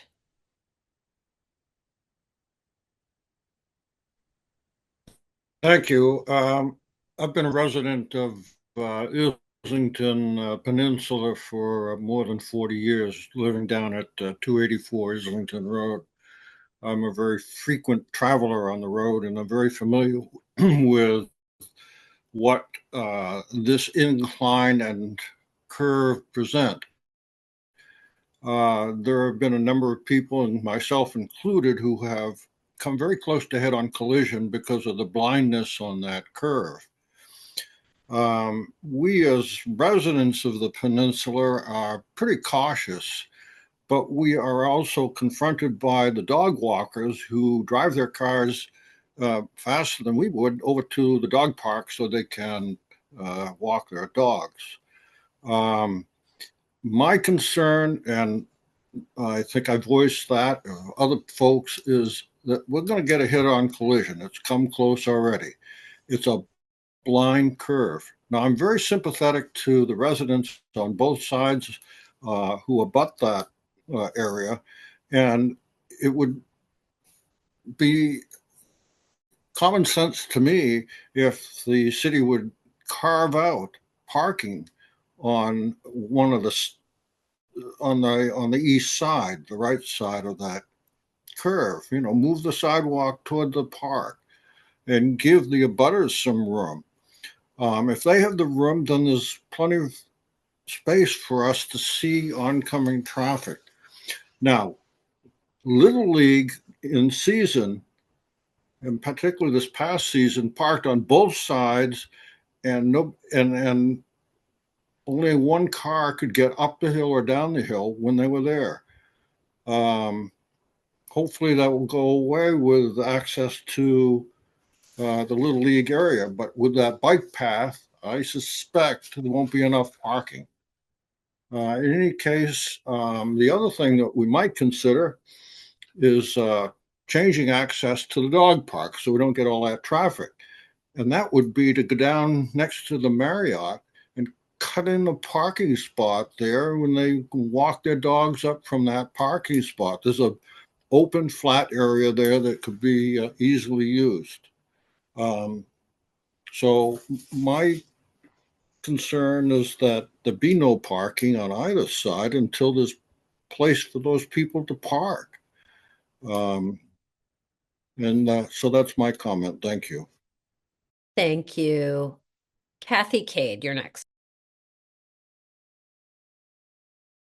Thank you. I appreciate this opportunity to speak. I want to just first reinforce John Haywood's comment. Basically, I think what many of us are concerned about, in addition to the fire truck, is the fact that if there's parking on both sides, one essentially has a one-lane road on a hill with a blind curve, which is, as he says, creating a huge risk for a head-on collision at some point. And so I think the pictures that you saw made that quite clear. I think the second area of high risk is the area from the bottom of Islington, where the bike path now is, over to Com Ave. And it seems to me that parking there on either side, which according to the information we have tonight is still going to be legal, creates a second opportunity for narrowing the roadway to one lane when you have traffic coming in and out of Islington and trying to turn both left and right onto Com Ave. And it just seems to me, from a practical perspective, it is completely unsafe and irresponsible to create a traffic situation where there's only one lane of traffic when you've got 100 families plus all of the trucks coming and going, the utility trucks and service trucks, plus other people coming and going to visit the conservation land and the dog park. So I would urge the council, I don't have the perfect solution to which side makes more sense, but I think from a pure risk management and loss of life perspective, something needs to be done to eliminate the risk that's associated with creating one lane of traffic in this very vulnerable part of the street. Thank you. Next, we have Diana and Richard Fisher-Gomberg.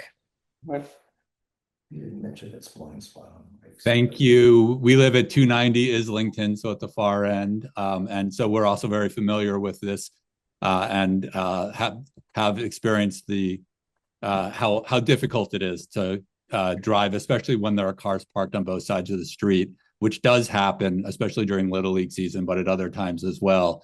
And the fire truck demonstration just was pretty frightening to me, because we both had a fire in our house and had a relative drop dead on our porch. And the fire truck took a really long time, even without this parking problem, to get to our house, and our relative ended up dying. So this is a real issue. So I just want people to be aware of that. And hopefully there'll be restriction, hopefully on one side, because I also feel for the abutters who need parking for their, for themselves and for their guests. So thanks. And I'll just add that I think restricting the parking on one side, I think that will do the job, and that will let people be able to travel safely. I don't think we need to restrict parking on both sides. Thank you. Thank you. I'm sorry to hear about the loss in your family. Thank you. Peter Goddard, you're next. All right, my heart goes out to you also, Gone Big family. I'm sorry for that. My name is Peter Goddard. I am a homeowner at 6 Islington Road along with my wife, Tasha.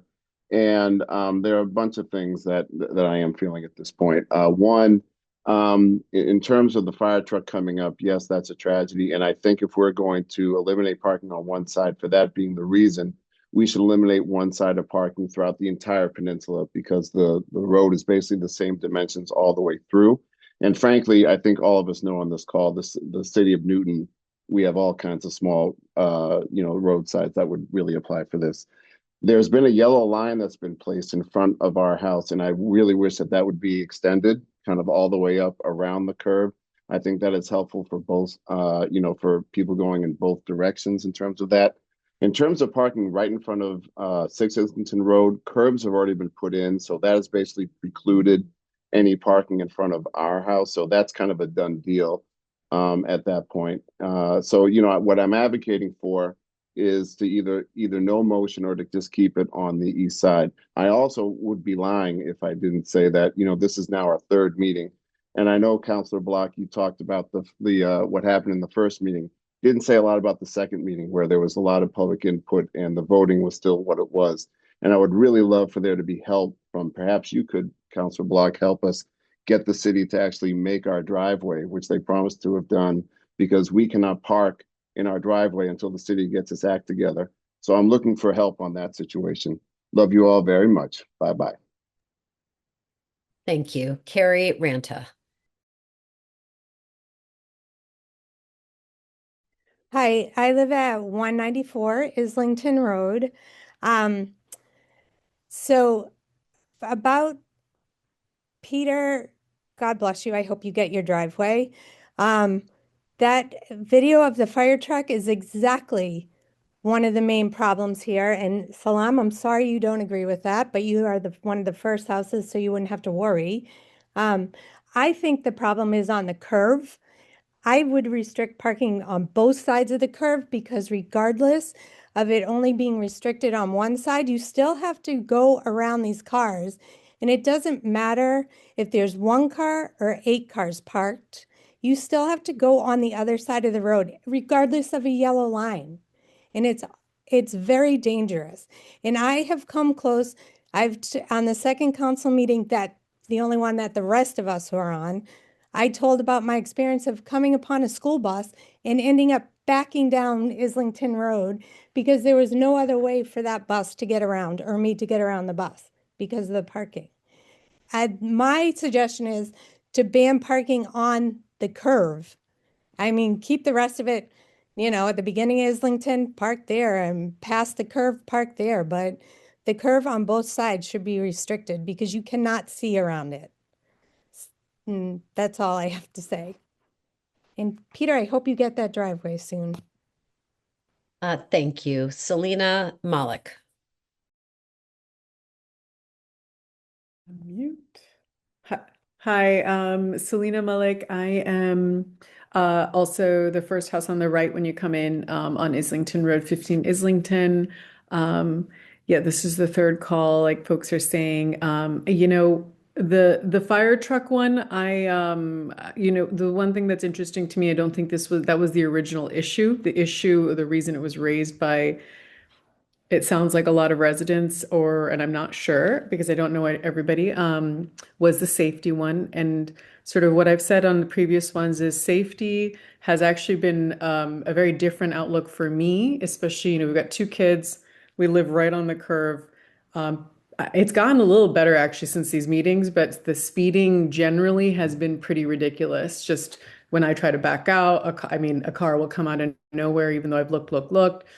So my bigger thing was removing parking, I know will mean a lot more speeding, and everyone's sort of talking about the bend. And I get it, but at the same time, I've seen worse bends in Newton where I can't see around the corner. I can see if I drive slowly, and I've done it back and forth because I wanted to understand. I have a line of sight. It just means I have to slow down. So that's the safety side. The fire truck one, admit, agree that is clear, and I'm so sorry for the loss. I didn't know about that story, and I hope they didn't get stuck here in front of our house, but I have no idea.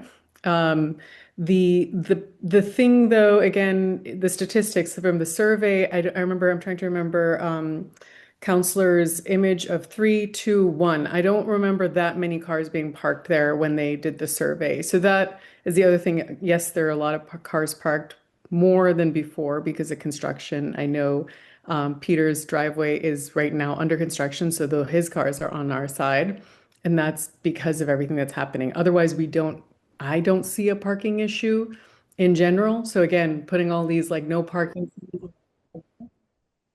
just doesn't feel like high value. And I can't believe I made it to 2 minutes, but thanks for listening.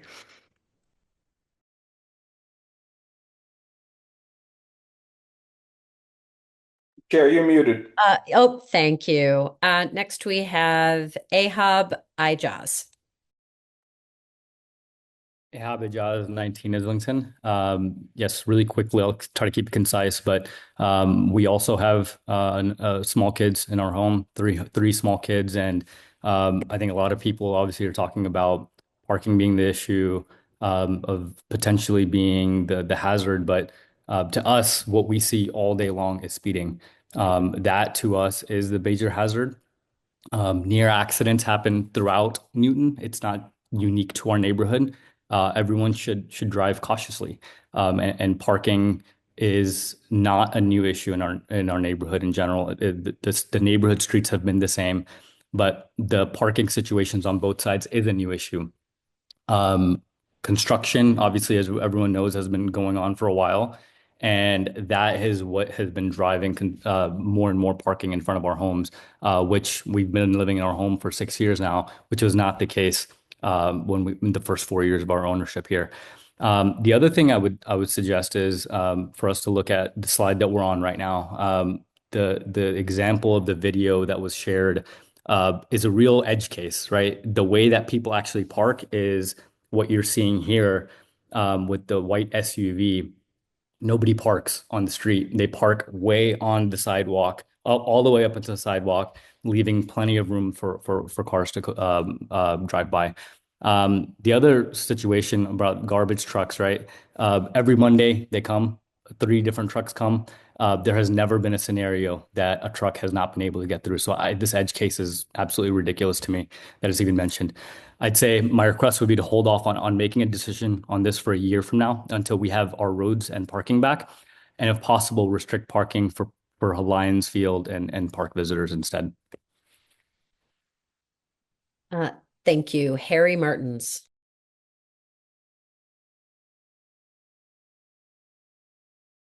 Hello, can you hear me? Yes, we can. Hold on, let's just let that timer go off. Okay. Hi, I'm at 26 Islington, which was the west side shown at the corner of Ryder and Islington, and I would be affected if you put signs in front of my house for no parking on the west side. So if that actually happens, which I'm not recommending, I would request that you use the sign. There is a curve sign that's already on the corner, right at the corner, or actually further down towards my property, right before the first one on this right, lower one. There is a post there already you could use, and I would suggest the second one be at the curve, not in the middle of my yard. But all right, I'm not proposing you do that, but I just request that if that's what happened. But this whole parking thing seems to be at issue because of the construction at Lions, and pretty much only when there are games going on at Lions, because there's only a couple, 2 or 3 cars parked anywhere on this section when that is not happening, in my experience. And I haven't had the same experience other people further up the road have seen. But I don't go very fast because I'm just turning on from my driveway on Ryder down the street and coming up.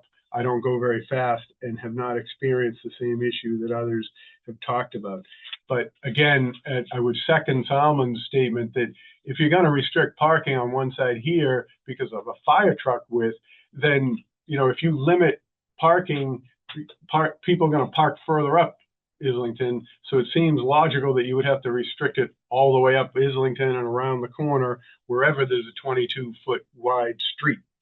I would also suggest that if people are concerned about the corner and coming down, that you maybe put in speed humps before and after the curve on each, at the beginning and at the, so that people would slow down so that they would have better access to get and see what's coming. Thank you. Thank you. Hannah Ijaz. Yep.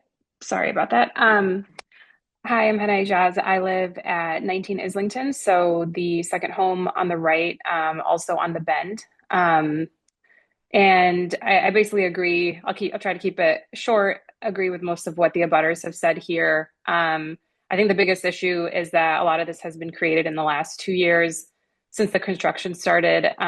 One of the things I did want to point out that I've noticed in the past couple of days, David made a comment that in the beginning that a lot of parking has been removed on the carriageway on Commonwealth Ave in front of those condos. And I noticed the other day that there's actually been lines put in right on like an indent off Com Ave for maybe six to eight-ish spots. So I'm not sure what that'll turn into, but what I'm trying to say is that I think we don't really know what our street, what the parking situation will look like on our street once the construction finishes. So I think that's a big thing to consider.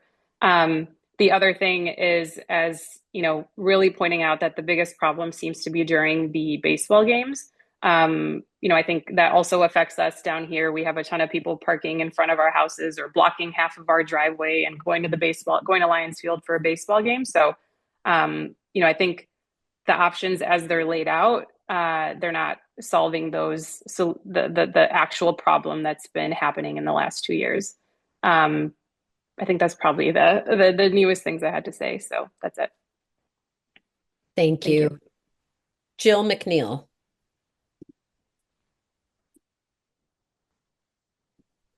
Miss Delaney, if you could just restart the timer, please, because I don't want to interrupt in 15 seconds. Okay. Hello?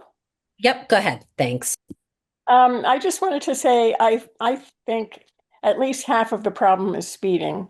And I know you can't say just don't speed because it doesn't work. I think having a double yellow line going up, and I know if I lived right in front of one, I wouldn't be as happy. However, I really don't want anybody to get killed in this neighborhood. And I think, with all the commercial vehicles going in and out, people think, it's a little tiny little thing, and they think it looks like a driveway at the beginning of Islington Road. It's nice, no sidewalks or anything. It looks very rural, which I think is great. But I think a double yellow line is something that when you're driving and thinking about three things at once, it triggers your brain to know that, okay, this means I need to stay on the right side and somebody else could very as easily coming in the other direction. So that's my 2 cents. Thank you. Susan Regan.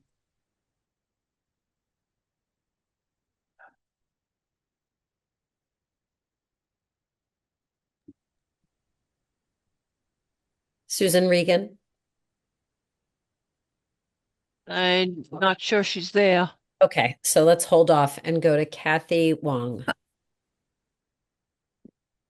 Hi.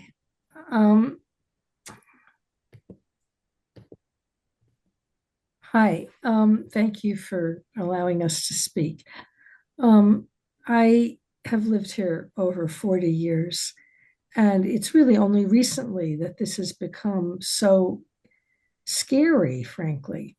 And I follow the thought that really more than once I've had a very near head-on collision as I came off of Com Ave and someone came barreling down toward Com Ave toward me. And there was really no place to move over to, because it is like a single lane with some car parked. And my intuition tells me that somehow there should be no parking on either side. And there's a way in which all of this has become a bit hair raising, is really what I feel. That you kind of feel stress as you're going home, but you know this little section here is you have to pay attention and be very careful, and you don't know if a car might just run into you as you're entering the neighborhood. So this is not really right. There's some way in which something has to be done about it, because it's an accident waiting to happen for sure. So that's all I have to say, and I hope something can be done about it. Thank you. Frederick Miller. Hi, Fred Miller, 195 Islington Road. You want to turn this down? I have 3 points. One, I think speed is a significant issue. I'm very empathetic to those who live at the curve, but it's throughout the entire peninsula, and particularly two groups, delivery vehicles and those coming to the dog park. It gets really scary sometime at some of those speeds. I would then second say that the curve, I think, is to me, the big issue. With cars parked on both sides, as people have said, it's one lane. I've had a couple of occasions where the automatic stop on my car has kicked in because somebody was coming so fast at me as I'm creeping up the curve. And I'm blasting on my horn to get them to stop. The curve is a real significant issue for safety from my perspective. I would add one other thing. At the bottom of the hill, there is no stop sign for the bikes that are crossing Islington. I have been down there where cars are parked right at the edge. People aren't really using it a lot yet, but I realize it blocks my vision and I'm not able to see bikers coming at me. I think that's a disaster waiting to happen as well. I'm very empathetic to the parking issues at the bottom of the hill, but there needs to at least be something that cautions bikers to stop at Islington. I worry about the delivery trucks that just speed through, and they'll keep going through. Thank you. Thank you. John Simmons.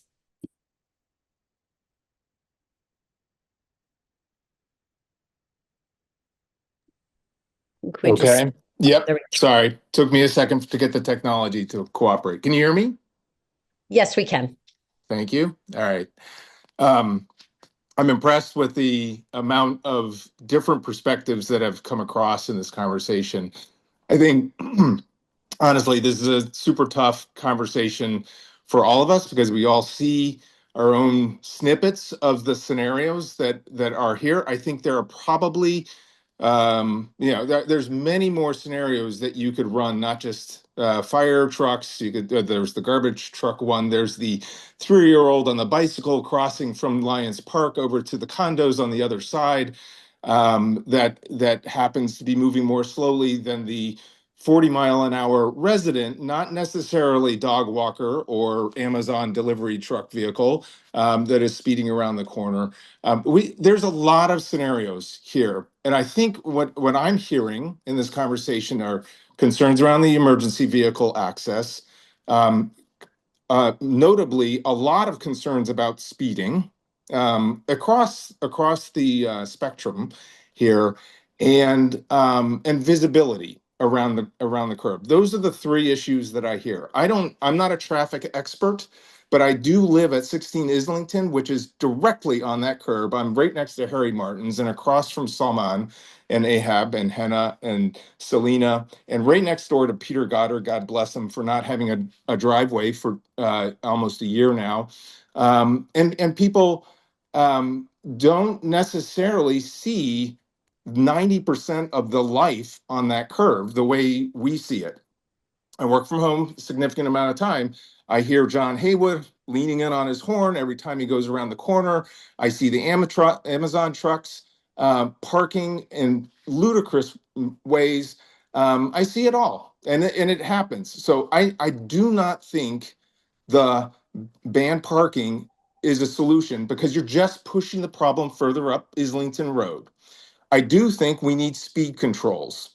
I do think it's reasonable to expect that we restrict parking on one side of the street or the other, not both, because you're just pushing the problem further up Islington from there.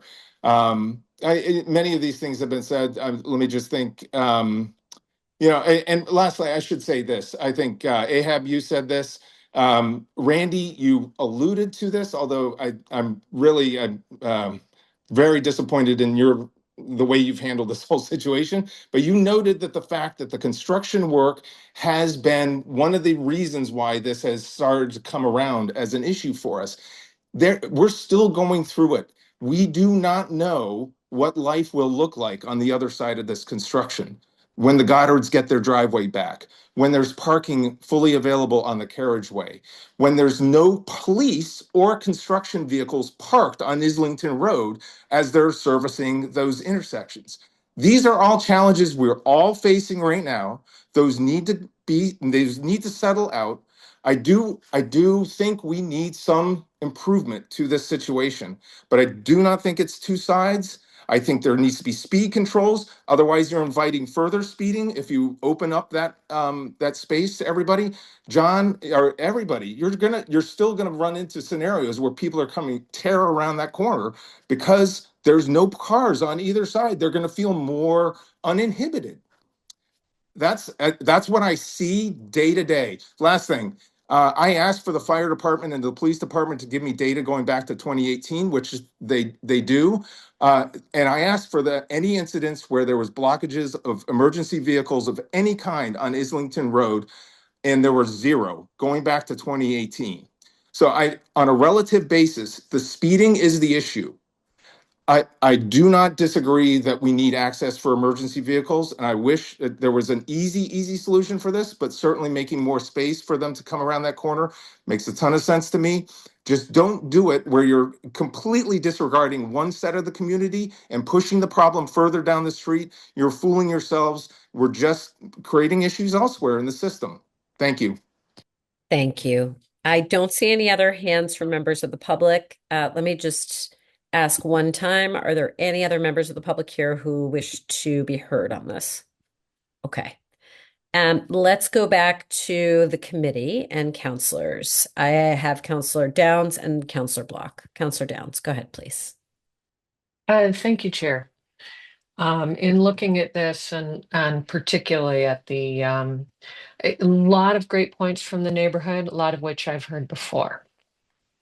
But the most important thing I saw today was the video about the fire truck. However, figuring out tonight among us where we're going to put the parking with this side or that side and how this is going to shake out is kind of a lot to ask at 9 o'clock at night. Not that we're not capable, but Traffic Council is very capable. So I would suggest that we remand this back to Traffic Council for resolution. And I will make that motion now. Okay. So we have a motion from Counselor Downs, Counselors Block, and then Lucas. Thank you, Chair. I've heard tonight and other nights lots of comments from the residents of this neighborhood. One of the sort of aspects of this I most regret is the split in the neighborhood between those who live at the curve and in Lower Islington from everyone else.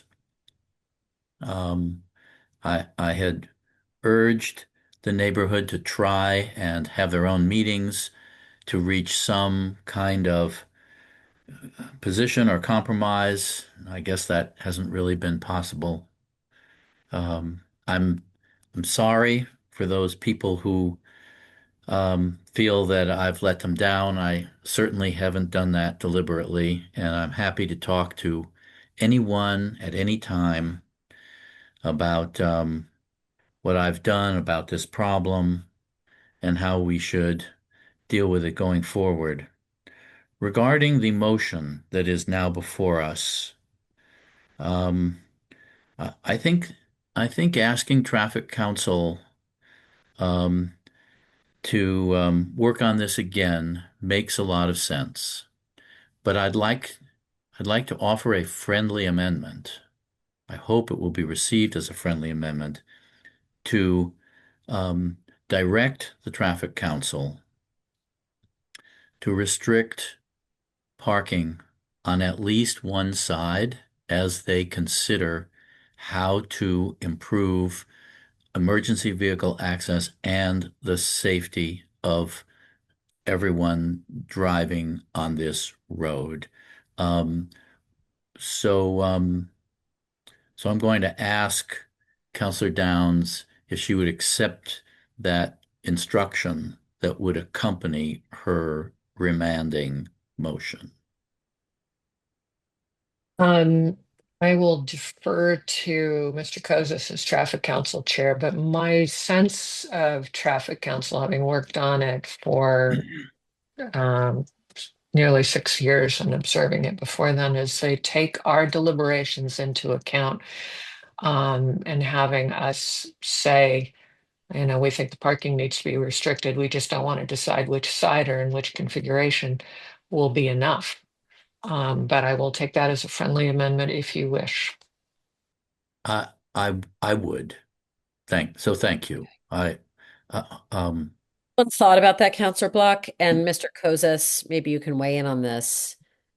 I don't know that while we could certainly make that suggestion, I don't know that that binds Traffic Council in any way to implement that suggestion in what they vote. Counselor Downs is nodding, so does that mean you think I'm correct? Okay. So I guess what I would just say is, on the remanding piece of it, my hesitation about remanding it is we heard from a number of people tonight about the frustration of the ongoing nature of this, which I can certainly recognize. And if we then go back to Traffic Council, there's of course then another meeting in Traffic Council, and then potentially another appeal to us. And if you feel strongly about restricting parking on one side of the road, and if this committee was able to determine that, you just might get closer to the result that you're looking for if we just handle it. That's all. I don't personally have strong feelings. This is not a part of the city that I'm intimately familiar with other than when I come over for games at Lions Field. So I'm really trying to take in what all of you have to say. And by the way, while I am speaking, I really want to thank all the residents of Islington Road who came tonight and spoke really thoughtfully and passionately and really respected the time, which I appreciate. So Councillor Block, let me just go back to you. I want to make sure we're clear procedurally about where we are. Well, first of all, I share your concern, Chair, about prolonging this and having at least one more meeting, and if there is an appeal, two more meetings that the residents participate in and that we participate in. I was responding to Councillor Downs, who has a motion in front of us, and how to find a way for us all to collaborate to try and get to a solution. So that's why my initial reaction was not to oppose that motion, but to try and modify the motion, and that's why I offered my friendly amendment. I gather you and David Kozis believe that even with an instruction that it is not mandatory. I'm not sure why that should be the case, but and we don't usually get this involved at this committee, but I don't know why an instruction can't be mandatory. If it's your belief that it can't be mandatory, then I'll oppose this motion and side with your, I guess, suggestion, Chair, that we grapple with this tonight and do our best and come up with a solution. That does mean that Traffic Council, which deals with this far more often than we do, that will lose that conversation. We'll lose their. I mean, we have David Kozes here, but we don't have. I don't know if there are other members of the Traffic Council here who would want to comment on this, or if they're just taking this in. But you know, if we can't mandate something from Traffic Council one way or the other, then I'll have to oppose the motion, and we'll try and settle it tonight. If the motion's defeated, if the motion passes, well, then it passes. Let's check in with Mr. Kozis just to see, Mr. Kozis, if you have an opinion on this that could be helpful.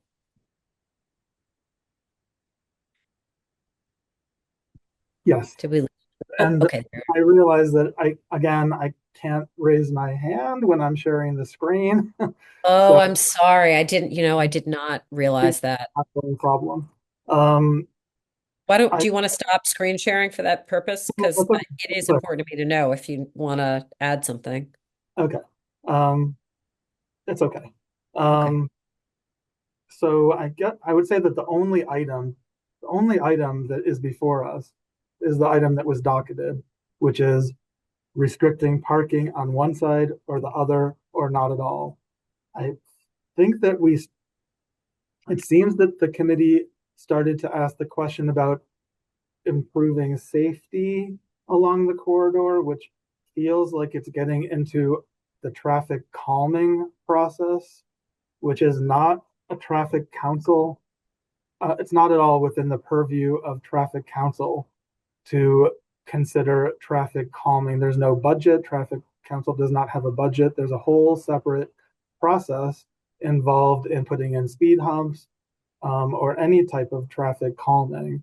You know, that is a significant effort that is undertaken, which begins with a request from one particular neighborhood to evaluate speeding in a certain area. We get complaints and concerns about speeding throughout the entire city. In fact, the last methodology report that was produced by Adrian before he left, there were 220 different street segments that were evaluated in terms of all different things like volume and speeds and crashes and pedestrian activity. And so out of those 220 different locations across the city, you know, there's only funding for the top few. So I guess what I'm trying to say is that does not feel like it isn't a traffic council item. Traffic council is responsible for deciding to make changes to the traffic and parking regulations, you know, stop signs, one ways, parking regulations. So that is the item before us. Should we restrict parking on one side or the other? The first time that this was discussed at traffic council, when the mistake was made and not everybody was notified, traffic council voted to NAN the item, right? To sort of wait to see what happens when construction was completed, since we're still in the construction phase, right? And also concerns about speeding. And then the second time, when everybody was notified correctly, the decision was made. You know, we were thinking maybe we should NAN it again, but you know, when we NAN an item, it can't be appealed. So I think the decision was either restrict, I think option one, I'm sorry. Well, it was a different option one at the time, to restrict parking on the side that has the utility poles. It was either that or deny it, with the idea that it would be appealed. It could be appealed to this committee. So I hope that answered the question. Well, let me ask you a more specific question, Mr. Kozis. If Councillor Downs' motion which now incorporates Counselor Block's friendly amendment, says that, and if this committee voted for it, that we would like to remand this item to Traffic Council with the instruction that Traffic Council restrict parking on either the east or west side of the street. So to me, that looks like option 2, subparts 1 or 2. Would Traffic Council either be bound to follow that in their deliberation to come up with an answer, or at the very least treat it as such in making a recommendation for either option 2 subpart 1 or option 2 subpart 2? And I certainly take your point about all the traffic calming measures. So, but is that what is your interpretation of what Traffic Council's actions would be if we voted for the motion as specified now by Counselor Downs with Counselor Block's friendly amendment? Yeah, so if it gets remanded back to Traffic Council, my understanding with the, with certain instructions that we do not NAN it or deny it, all that's left is to approve either option 1, as shown on the screen here, restricting parking on the west side. I'm sorry, restricting parking on the east side and a little bit on the west side, or option 2, which would be the opposite, restricting parking on the west side and a little bit on the east side. And I could tell you now, like I showed in the slides, that we have the utility poles on the east side. So that, that is a pretty common thing that happens at Traffic Council when we, regularly come upon streets that are 24 feet wide or less.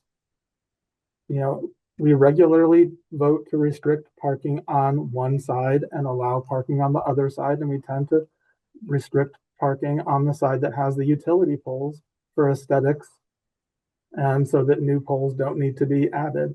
So yes, I guess if it's remanded back to Traffic Council with the instructions to select either option 1 or 2, then that would be the result. Traffic Council would either vote for option 1 or 2, and it could still be appealed. Okay, well, that's a different interpretation than what I thought. So Counselor Block, maybe that helps. Okay, Counselor Lucas and then Captain Devine. Thank you, Chair. And yes, I know we've been here for a little over 2 hours, but we were in land use last night for nearly 5 hours. So I think we'll be okay. I just want to say that in my neighborhood, and I live in Newtonville, in my neighborhood, this summer, maybe 9:30 or 10 o'clock at night, we had a fire around the corner from me.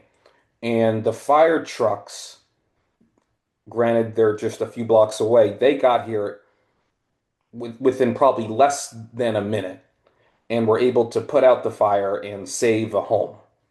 And I saw the video that Mr. Kosish showed, and the truck can barely get by. Like, this is a huge, huge public safety issue. And we heard from the Gomberg family, that they had an emergency and someone died. And could a fire truck have gotten there quicker? Could things have been different? I would hope so. So, I'm of the belief that we probably should restrict parking on one side of the street just for safety, emergency access. And Mr. Kosas, this question's for you. Did the fire department offer any opinion on this particular item? Because they couldn't get a truck through. Did they say anything to you in the street or an email, phone call? Did you follow up with them? Can you say anything to that, please? We have not received any additional information from the fire department. So they didn't offer an opinion at all? I think that they were planning to, but I think that they didn't, and the meeting got moved up. Okay. Well, can I ask when is the next traffic council meeting? And if this is remanded back to traffic council, could it be heard at the next meeting?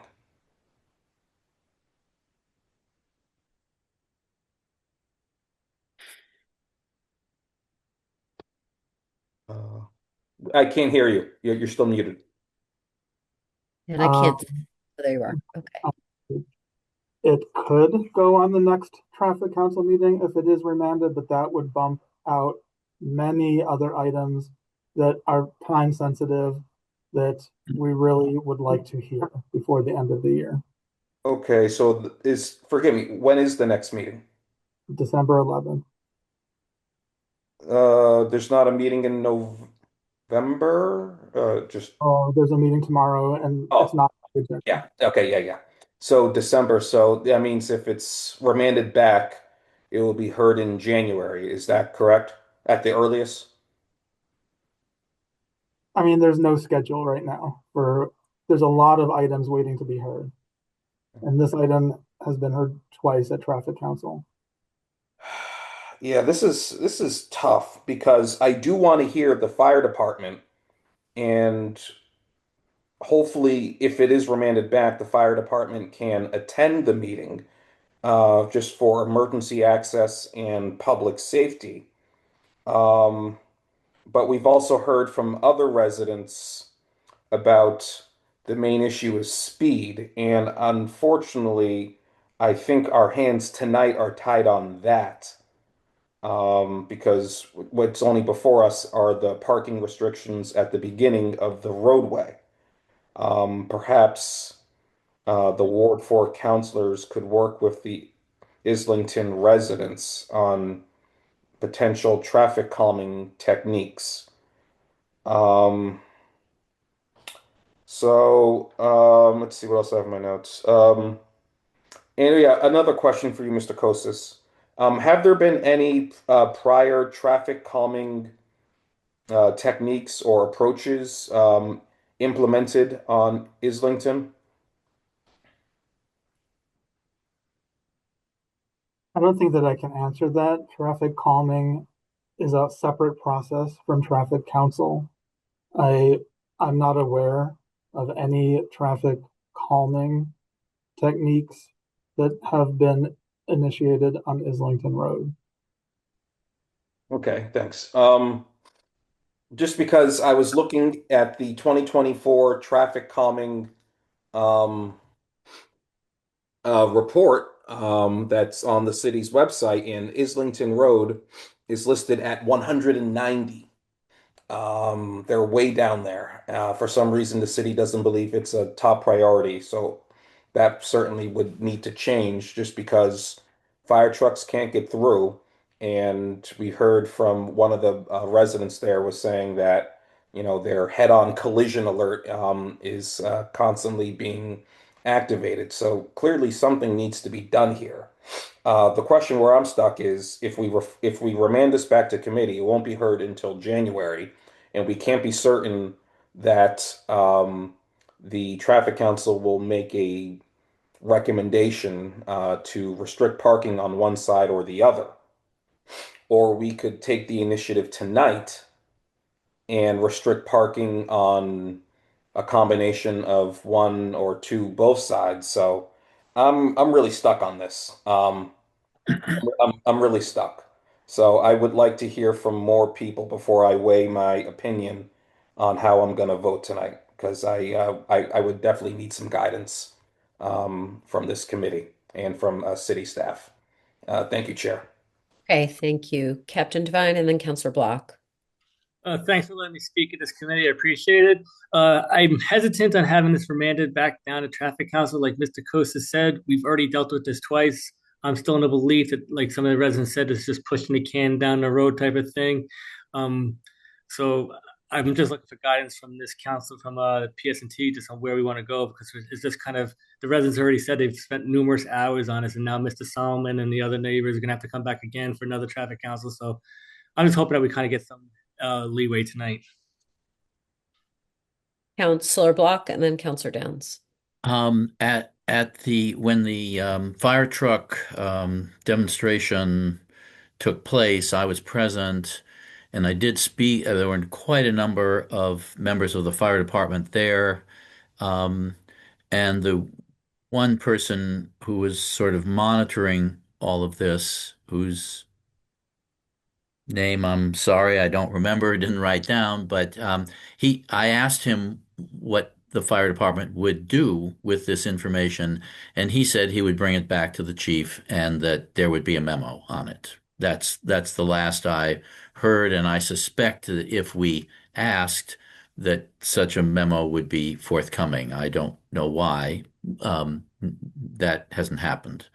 I'm wondering if Counselor Downs would be willing to withdraw her motion based on the work that Traffic Council has already done, that they have other items that they need to get to, that they wouldn't get to this until January at the earliest.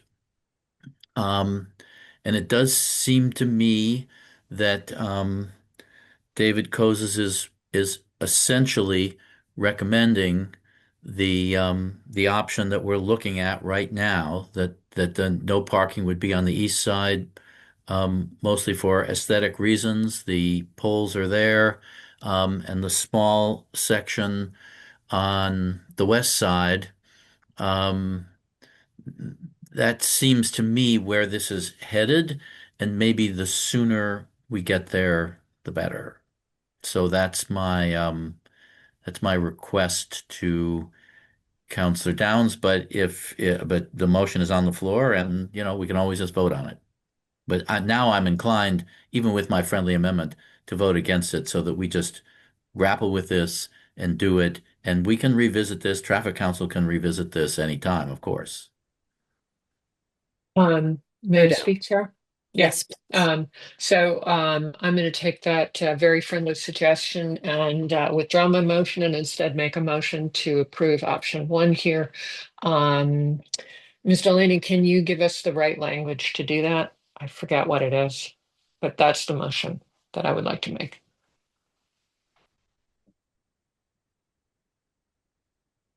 Ms. Delaney, if you could just, when you're ready, help us. So we have the language of the Moses, motion. you have the language there, right? Let's put it. Okay, There so it that is. would be Option 2. And go for option 2, vote to approve the appeal and choose item 1 under the that first item there. We can always revisit going to the other item, but it was option 2, item 1 that I'd like to move. Okay. Restrict parking on the east side, partially restricted on the west side.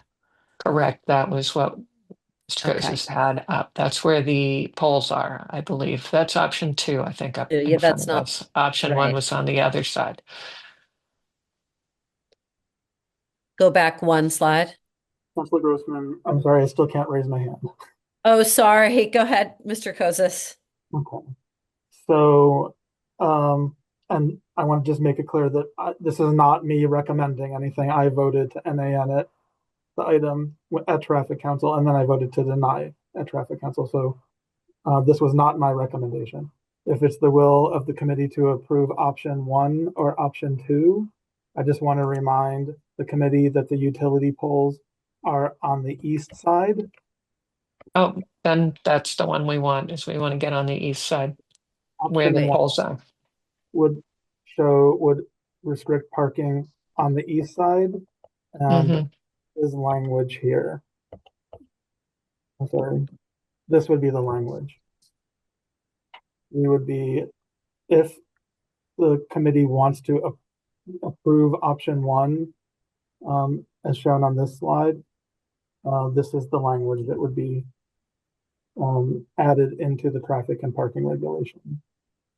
Right. So if we want to take advantage of the poles, it's the east side of Islington Road.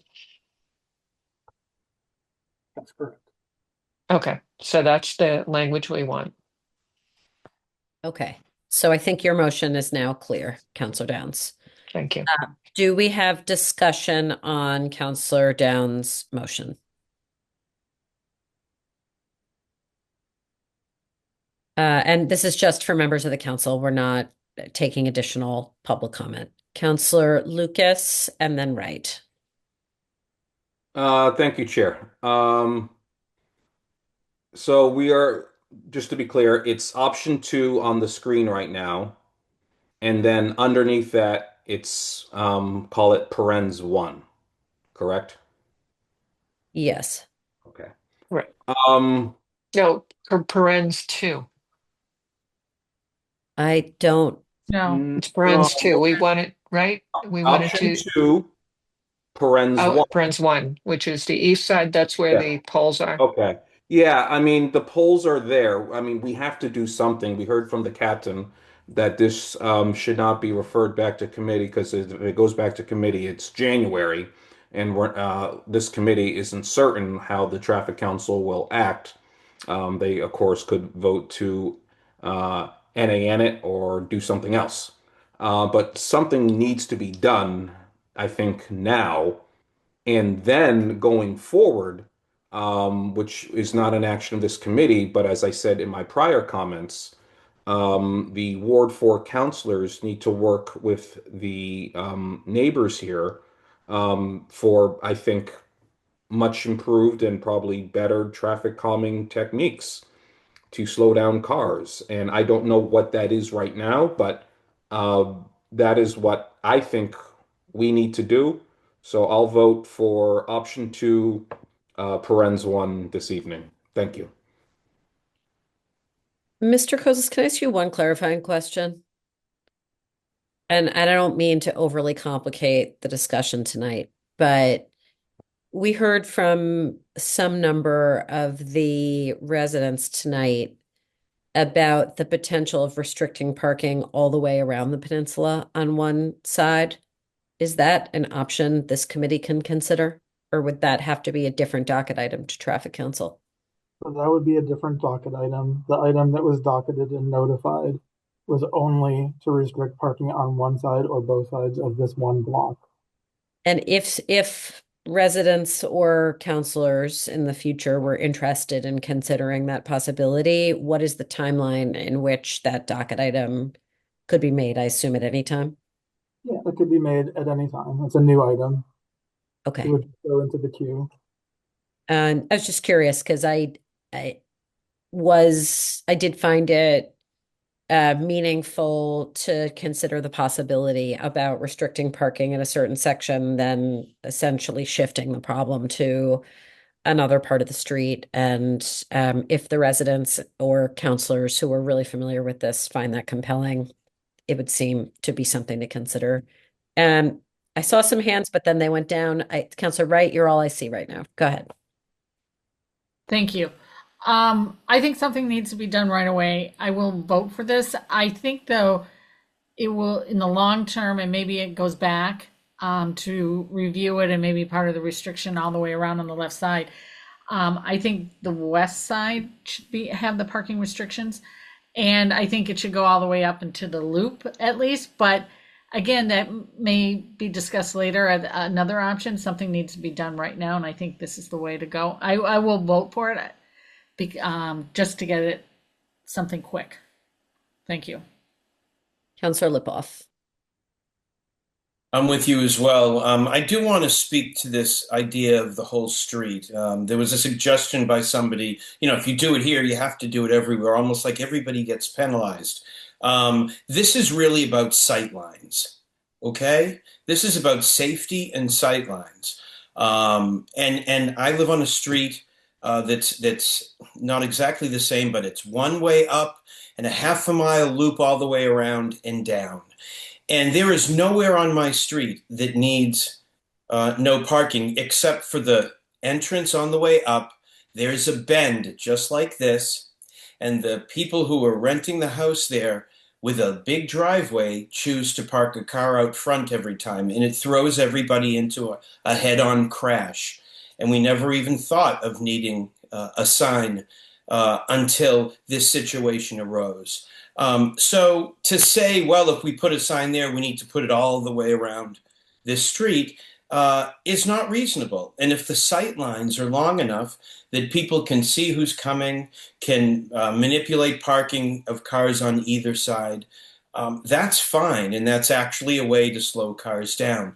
So let's not think we got to do this for all of Islington Road. That corner and entrance is really, to me, the main issue here. If the neighborhood feels otherwise, they're more than happy to bring it in. But I'd caution doing it on the whole street. Do we have any other comments from the council? Okay, we have Councillor Down's motion before us. Seeing no further comments from Excuse me, Councillor Grossman, can you hear me? Yes, I can. Okay. The docket item for traffic council was one side or both sides of the block of Islington Road between Calm Ave and Ryder Terrace only. That's how it was worded. Okay, and I think that's the motion that's before us now. Is Okay. that right? It's not the whole street. Okay. No, Mr. Kozis, that's correct, right? Yes, that's correct. And I did have one last thing to sort of mention. So one thing that we heard today that I did not know before was the addition of curbing that was mentioned. So that must be something that's very new. And I just want to make sure that that's not going to impact the remaining side where parking would be allowed if now there's curbing there. Although, of course, you know, it's illegal to park on the grass anyway. Any vehicle parked without the 4 vehicles on the roadway could receive a citation. But just, I don't know, just double checking to make sure that with the curbing that would not change which side might make more sense to allow the parking. That's all. So just to be clear about what you're saying, is that something you're checking right now? It's not something that I'm checking right now, but I wanted to bring it up to see if if any of the residents who live on that one block think that it would make a difference now that curbing has been added. So you're talking about curbing that we couldn't see in that particular image? Right, because it must be new. Okay, so I see a hand from Mr. Goddard. Mr. Goddard, can you shed some light on that? Yes, I could. So there is curbing right out front outside of our house that stops at the driveway at 16 Islington Road. We're at 6 Islington Road, and there's also curbing directly across the street. So there is, in effect, no parking in front of our house as well as directly across the street from our house. And I think banning, parking on the east side would be incredibly a terrible decision. Mr. Kozis, did that? We have another hand, Beverly Droz. And again, this is limited to the particular topic of conversation about curbing. Agree with Peter. Thank you very much. We agree with Peter. Our house is the 4th house on the right as you come up Islington Road. And for all the games at Lions Park, the people park all the way up Islington in front of our house and further on. And traffic is just, terrible, as everyone's discussed tonight, in terms of a truck trying to go into the neighborhood. And Islington Peninsula basically has a lot of wealthy neighbors, and there's tremendous amounts of Bev, you don't need to get into that. Okay, but there's a lot of trucks, The parking lot. delivery and everything, mowing trucks, everything. So the parking for it to be able to come up Islington, it's just to get even by our house. Tonight, we've been focused on Lower Islington and the problems coming up, but we're just a few houses up, and traffic coming up, they just almost hit cars in front of our house. So I'd like that to also be looked at, because it's not just Lower. We're just the 4th house up, and it's we agree with Peter Goddard that Yes. that limiting the parking only on the east side and not on the west side would alleviate the traffic through the turn. Yes, thank you Thank you. very much. Okay, thank you. So, and we have two more hands. Again, we're talking specifically about the addition of curbing and how that might change the viewpoint of where restricting parking makes sense. So if I could just ask everybody to please try to limit your comments to that. John Simmons and Harry Martins. I'm offering, I'm on the street right now. If you guys want a view of the curbing, I think what you're talking about is this here, which is right in front of Peter Goddard's house. And there's Commonwealth Avenue, in case that was helpful visually. And that's looking back up towards the bend. There's no curbing as it relates to the west side, the left side of the street. And there's a berm, if you will, on the right-hand side. Could you go back to the curbing that you first showed us? Mm-hmm. This Mr. is the new curbing right here Okay. On what that side has of the been put in street with is the that on? construction. This curbing is on the west side of the street. Okay. There is, to be clear, looking both ways, there is curbing on this side as well, the east side. This is just at the very beginning of the street. Anywhere past this, there's no curbing. What you have on the east side is this. I call it a berm. What I don't know what else you would call that, but it's basically sloped earth. Is that helpful? I think that's helpful. Mr. Kozas, is there anything further there that would be helpful to see? I think that's helpful. And, again, I just want to make it clear that option one was a good option because it takes advantage of the utility poles. But still, option two might be better, even if it means putting in new poles. I think I think it seems that it doesn't really matter either one side or the other. So it might be, I don't know. It's kind of like whichever the residents of that block prefer. Okay. Miss Delaney, could we remove the spotlight? I just want to be able to see other hands.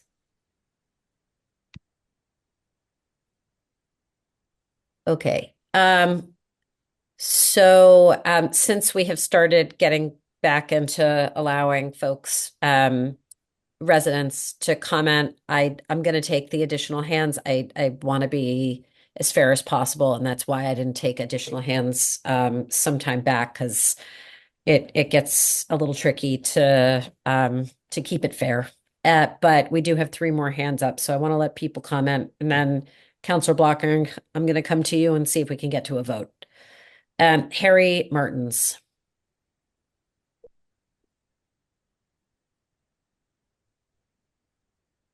Can you hear me? Yes. All right. I know this is, I live on the west side of 26, as you saw, and I think you're making, if you're going to restrict parking, you should do it on the west side, which is our side, not the east side. I don't think that, I think that for residents coming down the hill, it would be a nightmare if you're restricting parking on the other side and people park on our side. They wouldn't be able to see what's going on. So I would suggest, although it's going to greatly affect me if you put signs where, David had suggested, I would think you would restrict it on the west side, not the east side. That's all I had to say. Thanks. Okay. Thank you. Ahab, Ijaz. Thank you. Just wanted to echo what Harry and Pete said earlier. If you're restricting parking on our side of the street, which was option one, or and allow it on the side that you're showing now, you can't use any of the grass on that side, whereas parkers do use the grass on the right side of the street, which was option one. So by restricting parking, by going with option two, you actually create more roadway. Option one would have less roadway because cars would be completely on the road versus partially on the curbing and grass. I appreciate that. I do want to make sure you heard what Mr. Kozis shared earlier, which is that if cars are parking over the curbing or the grass, that is technically City illegal. vehicles, yeah, but city vehicles do it all. I mean, everybody does it. I mean, this is all throughout Newton, so I get it, but it's literally done all throughout Newton, especially in our neighborhood. Thank you. Kathy Wang.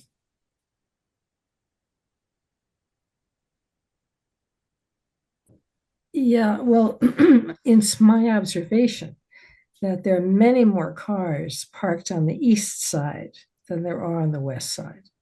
And that could be because, after all, they're coming from ComAv, they're coming from the ball game or wherever they're coming, they need to park, and they're parking on the east side, and they're parking uphill, facing uphill. They're not parking on the west side, facing downhill, because they'd have to go up and then turn around and come park on the west side. So where the majority of cars are parked is on the east side. The other thing is, when you're entering, you need to be on the right-hand side of the road, and you've got cars coming at you rather rapidly. And the other point I want to make, which no one's mentioned, is in the winter, it's actually quite icy on that hill coming down. And when your car exiting Islington Road, you actually have to be extremely careful to go very slowly so as not to slide rather rapidly down to ComAv. So there's a danger there as well. But I really think that the majority of cars that are parked on the east side. Okay. Thank you. Councillor Block.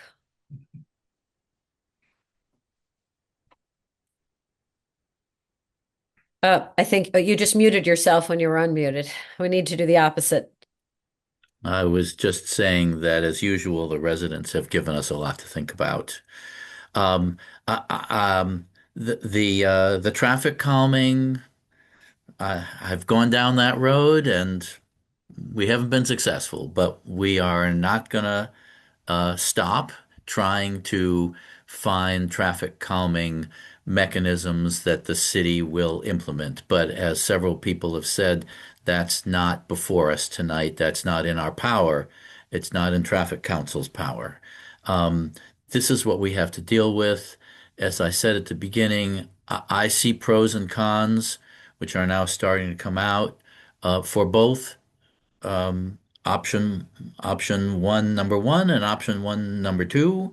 Um, I, I guess I'll just say that I don't think tonight is the last time this is going to be dealt with. I think that as the construction gets completed, we will be able to see more clearly what the impact is going to be on the redesigned carriageway. And it could be that we should flip this, but I don't know that yet. I think the aesthetics for this neighborhood are very important. It's a drop dead gorgeous neighborhood. Frankly, in my personal opinion, it should be a historic district, but that's the call of the neighbors.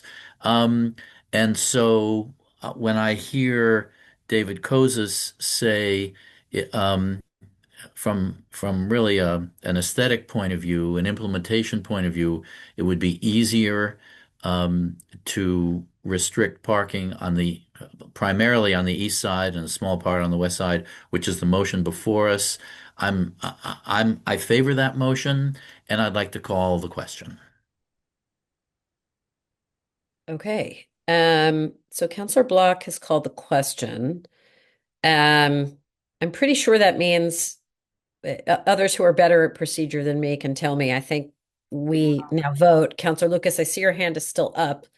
Counselor Block, would you be inclined to allow Counselor Lucas to complete his comment? Of course. Okay, so Counselor Lucas, you're gonna have the last word, and then we're gonna vote on Counselor Down's motion. Okay, thank you. Just on a procedure matter, I believe when someone calls a question, we have to take a vote on whether or not to call the question, but I could be wrong on that. But since I have the last word, my opinion was that we should do something. We need to restrict parking on one side or the other. Counselor Downs has made a motion for option 2, parens 1, which was to restrict parking on the east side and partially restrict it on the west side. That was the motion that she made.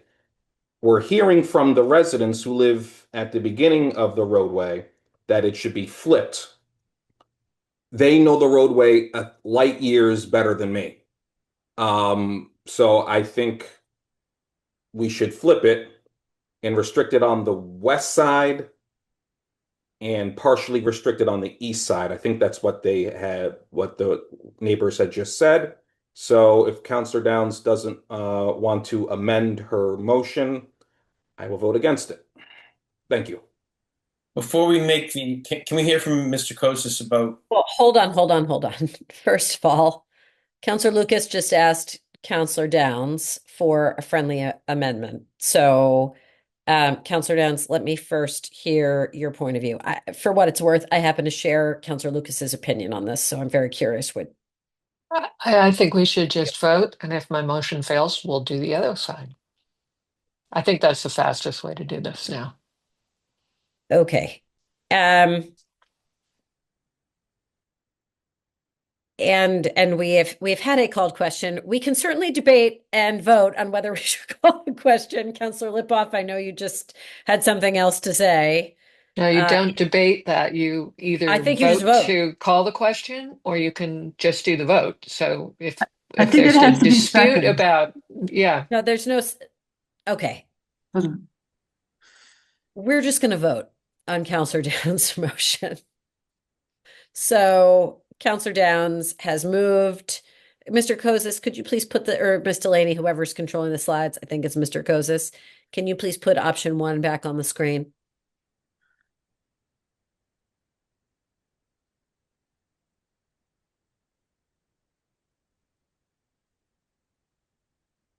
Okay, this is the motion. So, this is what we're voting on. Maybe we should roll call this. We should probably roll call it. So if you are in favor of Counselor Downs' motion, which means you are voting for the option on the screen, vote aye. And then of course, no is opposed, and an abstention would also be in order. Ms. Delaney, can you call the roll, please?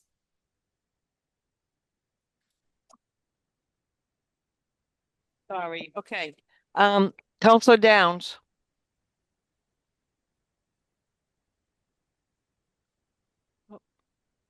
Counselor Downs, ask you to unmute.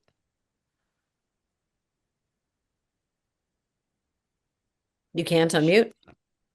There's now a new button up to unmute. So yeah, I'm voting for my own motion. Okay, she's opposed.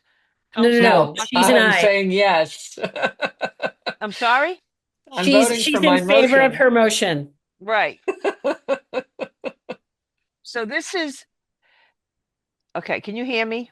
Yes. Yes. Okay, this is option 2, to restrict parking on the east side and a partial restriction on the west side. Well, it's option 2, subpart 1. Subpart 1, right. Restrict parking on the east side, partially restrict on the west side. Counselor Block. Yes. Counselor Grossman. No. Counselor Lipoff. No. Counselor Greenberg. No. Counselor Lucas.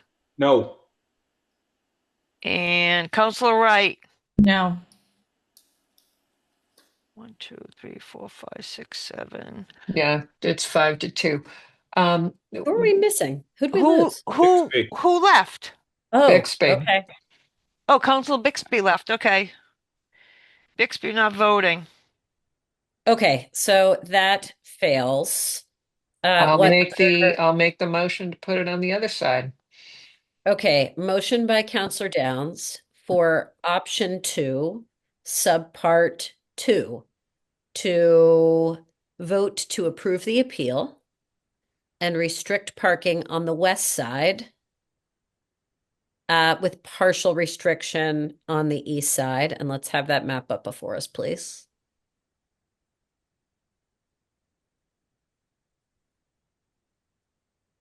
Okay, Counselor Downs, does this represent your motion? Yes, that does. Okay. Any further discussion on Counselor Downs' motion? Seeing none, Ms. Delaney, will you call the roll, please? Okay, Counselor Downs, Aye. Counselor Block, Aye. Counselor Grossman, Aye. Counselor Lipoff, Aye. Counselor Greenberg, Aye. Counselor Wright, Aye. Counselor Lucas, Aye. and Counselor Bixby not voting. 3, 4, 5, 6, 7. That's 7. Who am I missing? It's Nobody. 7-0. 7-0. Yep, Okay. Counselor Bixby's not here. Okay. I'll move to adjourn. Okay, so that concludes our business this evening, and I want to thank everyone for hanging in there with us for a long meeting and discussion, particularly to the community of Islington Road. Thank you for bearing with the process. I know it's lengthy. It's designed to try to get to the best possible outcome that we can, and I understand that usually when these traffic appeals are done and there are differences of opinion, not everyone leaves happy. And I appreciate that, but please remember that you do have further options as time goes on to revisit or edit this through the Traffic Council process. And I'm confident that Councillor Block and his colleagues from Ward 4 will be happy to continue working on that with you all. So with that, thank you all very much. Mr. Kozis, a very special thank you to you as well, particularly for preparing these appeals and getting us organized in time to be able to do this tonight and have enough time through the end of the term to handle these appropriately. I really appreciate it. And of course, to Captain Devine, who's always here, always helpful, and helped us out tonight as well. Thank you all. Have a great night.